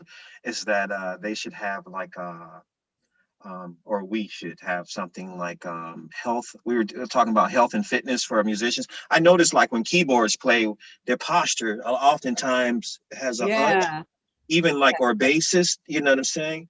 We talk about posture or something like that to help, you know what I'm saying, musicians with posture. And I know for a long time, I had lower back issues because I had poor posture sitting on a stool. Mm-hmm. And then when I realized that, hey, your back is hurting because of your posture, I started doing exercises on my back. You know what I'm saying? They got this thing at the machine where you kind of lay down and go back to help strengthen the lower back. And I know I no longer have those anymore because of the exercises that I've done. So I think it'd be a good idea, to talk about posture. You know what I'm saying? Maybe at some point down the line or something, Yeah, maybe Leslie Demamia, maybe we can run that through that program through what, through the membership and stuff. And Butter come and we just all put it together. Yeah, because I know, because in the working field, I remember having ergonomics classes where they talked about how you move things, how you pick up boxes, use your legs and not your lower back. that kind of thing. You know what I mean? I think it'd be a great idea to remind some of us of some of those things. There's no doubt, you know, I'll tell you what, roadies would help too. Not off my pay. Not off my pay, buddy. I carry my own stuff. I was listening to what Butter was saying. I was thinking about last year, not last year because of COVID, but the year before, Thornetta and a few others met and ran or jogged. Bill, Al, Philip and them are doing it now. They're still doing it. We do what we call the Thunder Stroll, Terry Thunder Stroll, you know. That's right. Terry Thunder was a part of it. Yeah. So we just take a 2-mile walk. No, this happened as a result of after he passed. And they start doing this walk, you know, just to, hey, let's at least go out and get a 2-mile walk in. So we've been doing that every Tuesday around noon. Okay, but we should share that. Well, yeah, out there by the fountain, right at the riverside from the fountain. We meet right there and take a 2-mile walk. I am putting that in my calendar right now. Yeah, me too. Yeah, and to be able to post other things. Yeah. We can use a couple of different groups, like the fast walking group and the slow walking group. That would be good. You can walk fast and take small steps. I like to get moving. So. Hey guys, I want to thank you guys for inviting me. My phone's about to die. Okay, Al, I texted me. Yeah, we can hear you.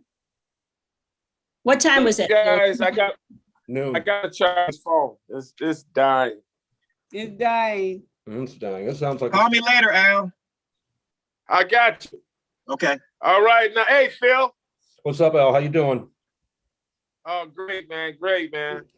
All right, now. Take care. Okay. Yeah, he's really clocking. Okay. Yeah, his phone is about to just go away. So let me see what else we got. Probably don't really have to drag it out. Recreating yourself through tough times. Let me see. Well, you know what? Like I said, we're not going to just drag it out, and we only have about 10 more minutes. We just want to make sure that one, just share what the City of Arts is about, and that is all the arts coming together. The City of Arts is almost like a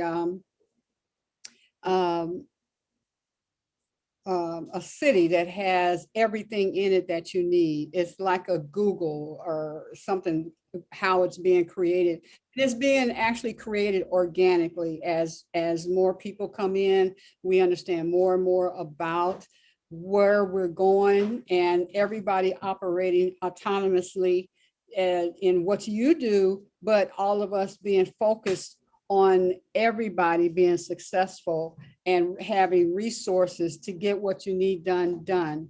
And so that includes how to create business plans around arts, how to, my idea of a City of Arts is that I'll just start with Detroit, that we lurk, it just rushes out. Everywhere you go, there's art, and that people are able to make a good living off of art. They're able to feel like they can't afford insurance, where usually that's the last thing that you take care of, because you feel like that's not going to benefit you till you die, or you don't understand what's going on. So we want to have a place where you can post the things that you're doing, and also, but not just from the sense of you can post something or just from referrals, but that the City of Arts in and of itself, like the Detroit City,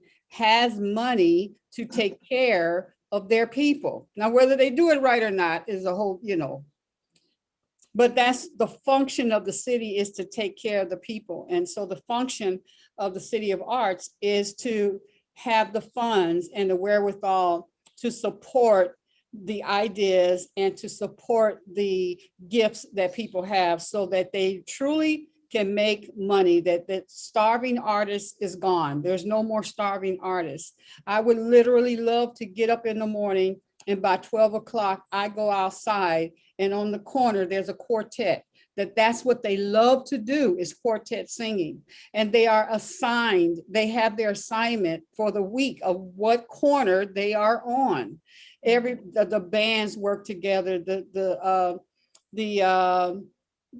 facilities, the clubs where we can come together and make it good for everybody. There's a synergy that's not being tapped into, is not being spoken of and working with. You need an audience. And here's like one. Musicians need a place to perform. Places, venues need musicians or artists or something to have in there because they need it rented. Networking people need places for them to go to network.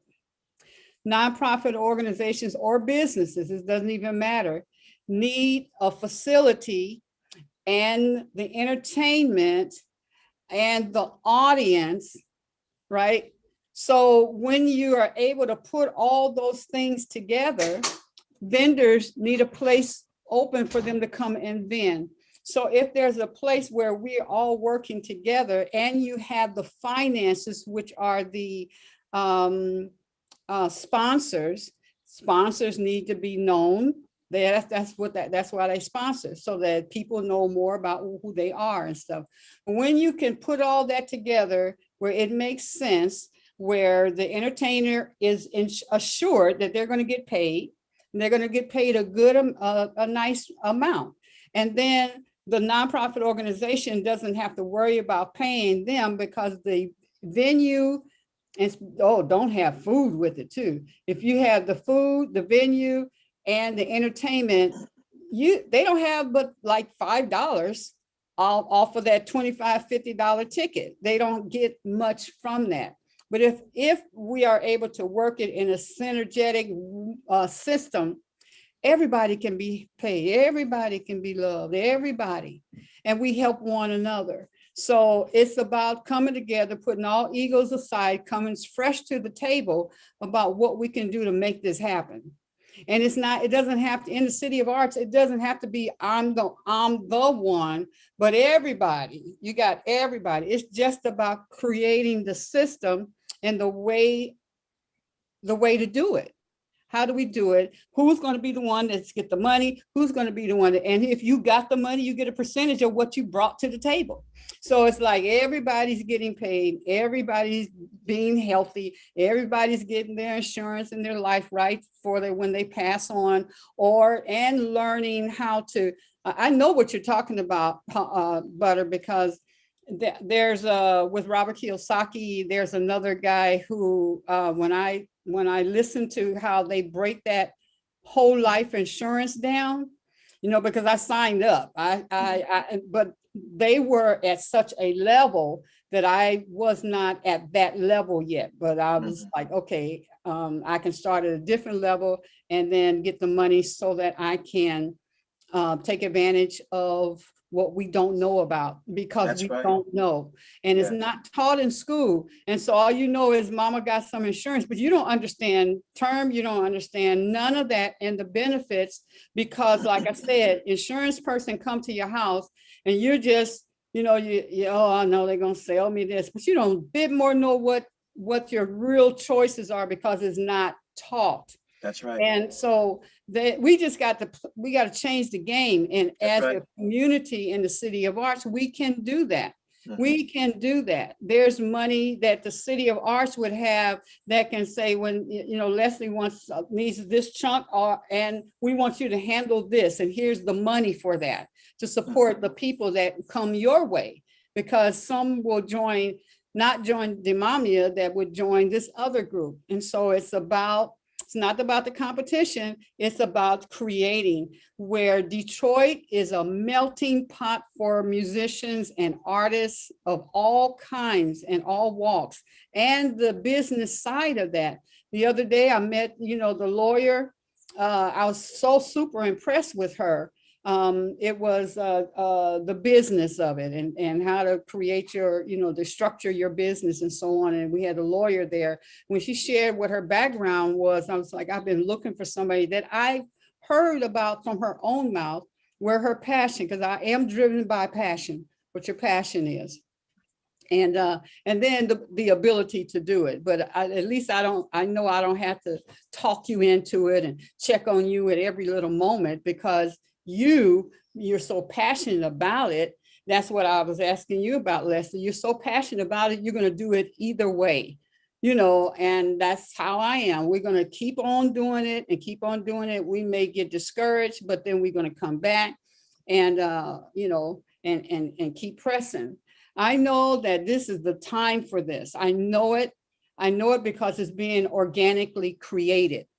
This week has been powerful in the organic creation of the City of Arts, because everybody has the same desire that they would prosper in what they do. I heard somebody, the banker, she was saying, yeah, my niece is an artist and all that stuff. And but I really don't want that. I said, City of Arts is for you, that would tell your niece, you cannot make it in this thing. And I want you to go and get this degree, which is fine.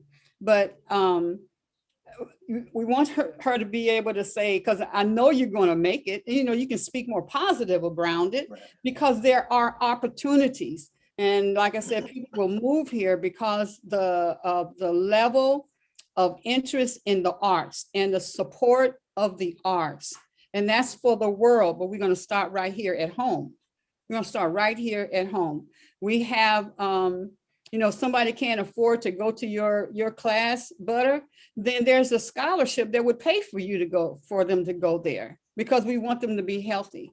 And it's like more of a humanitarian program, the City of Arts. And what our job is to do is to help people. It is not to make money. It is to help.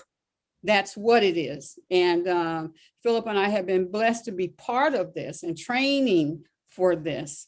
And they just want to know, what are our ideas? Butter, what's your idea? Amy, what's your idea? Tylene, what's your idea? Leslie, what's your idea? And then we make it happen for everybody. So, that's where we are. And I so appreciate everybody coming together and sharing those things that are dear to your heart. And now I love event planning, but I choose the events. I don't just because somebody want to pay me or not pay me, I'll choose it.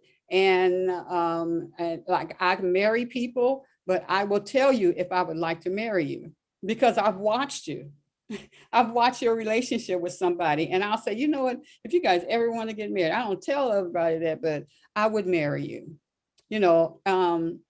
so that's kind of what the City of Arts is about. And then let me just ask, we're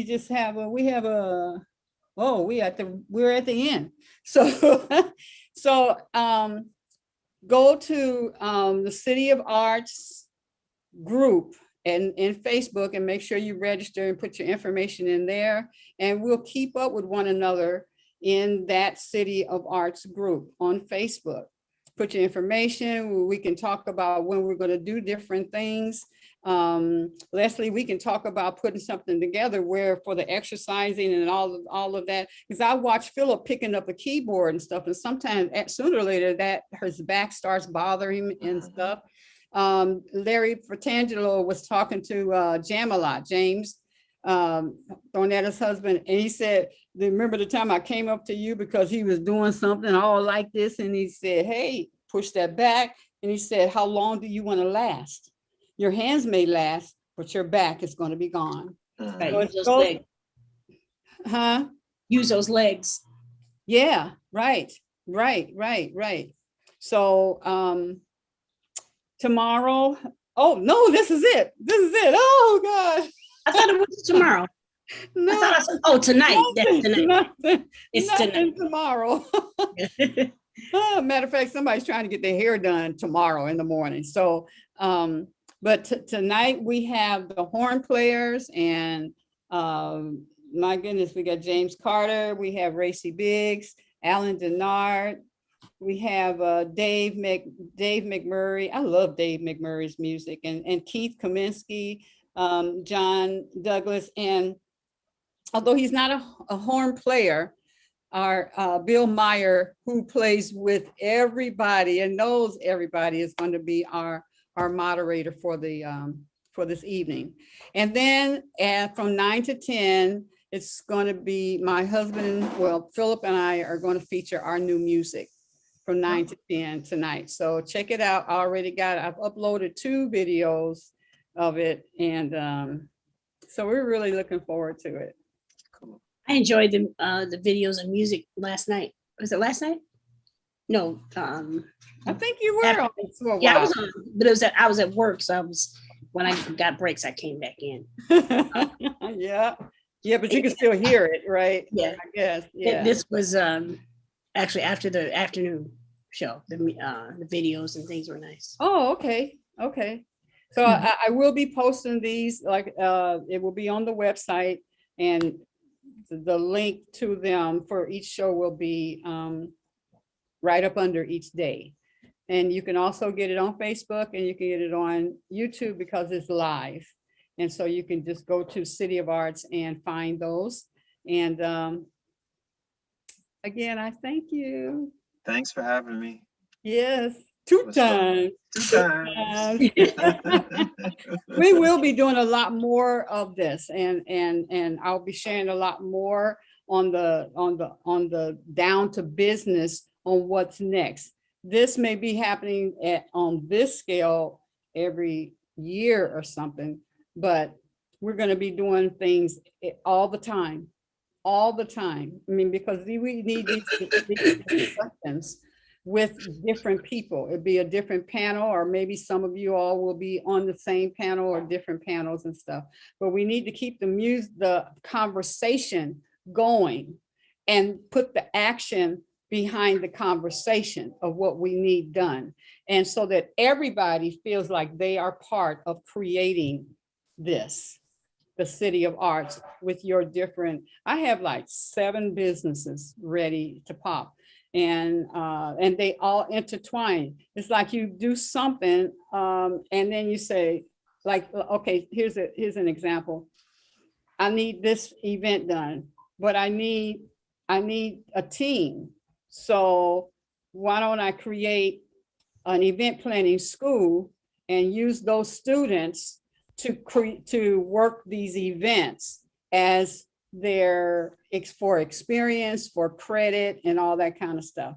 Okay, so then you have that, and then now you can hire other people who do events and bring them in, and then that pops off into even the styling. Now we need to video this. Well, damn, we need a whole video crew because Demami is doing something, Butter's doing something, Amy's doing something, and we want to cover that. That might be the virtual. We're always online. We're always out there because the City of Arts is virtual, but we do have to do things physical to record and to put out there. So if you're out there all the time, that's a whole nother group of people to hire.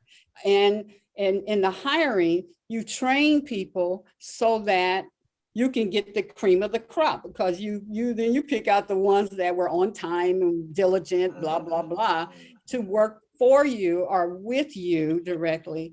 And then it just blossoms like that, because we're all for one another. We're not competing. We're just making it all happen. Then you have the one that's a nonprofit organization that needs, do you see how it all works together? It just works together. So we all get to put it together. And I am glad and honored to have you guys part of it. Cool. Thank you. And it was a great job that you put together here with the help of Tylene and everyone. Yeah, and Pam in my left and right arm. Yeah, it's very profound. I've seen some horror stories, so. Well, I figured if Leslie came on a few times, it must be okay. And then just Okay, you guys. being supportive. Yeah, I love you, and peace and prosperity.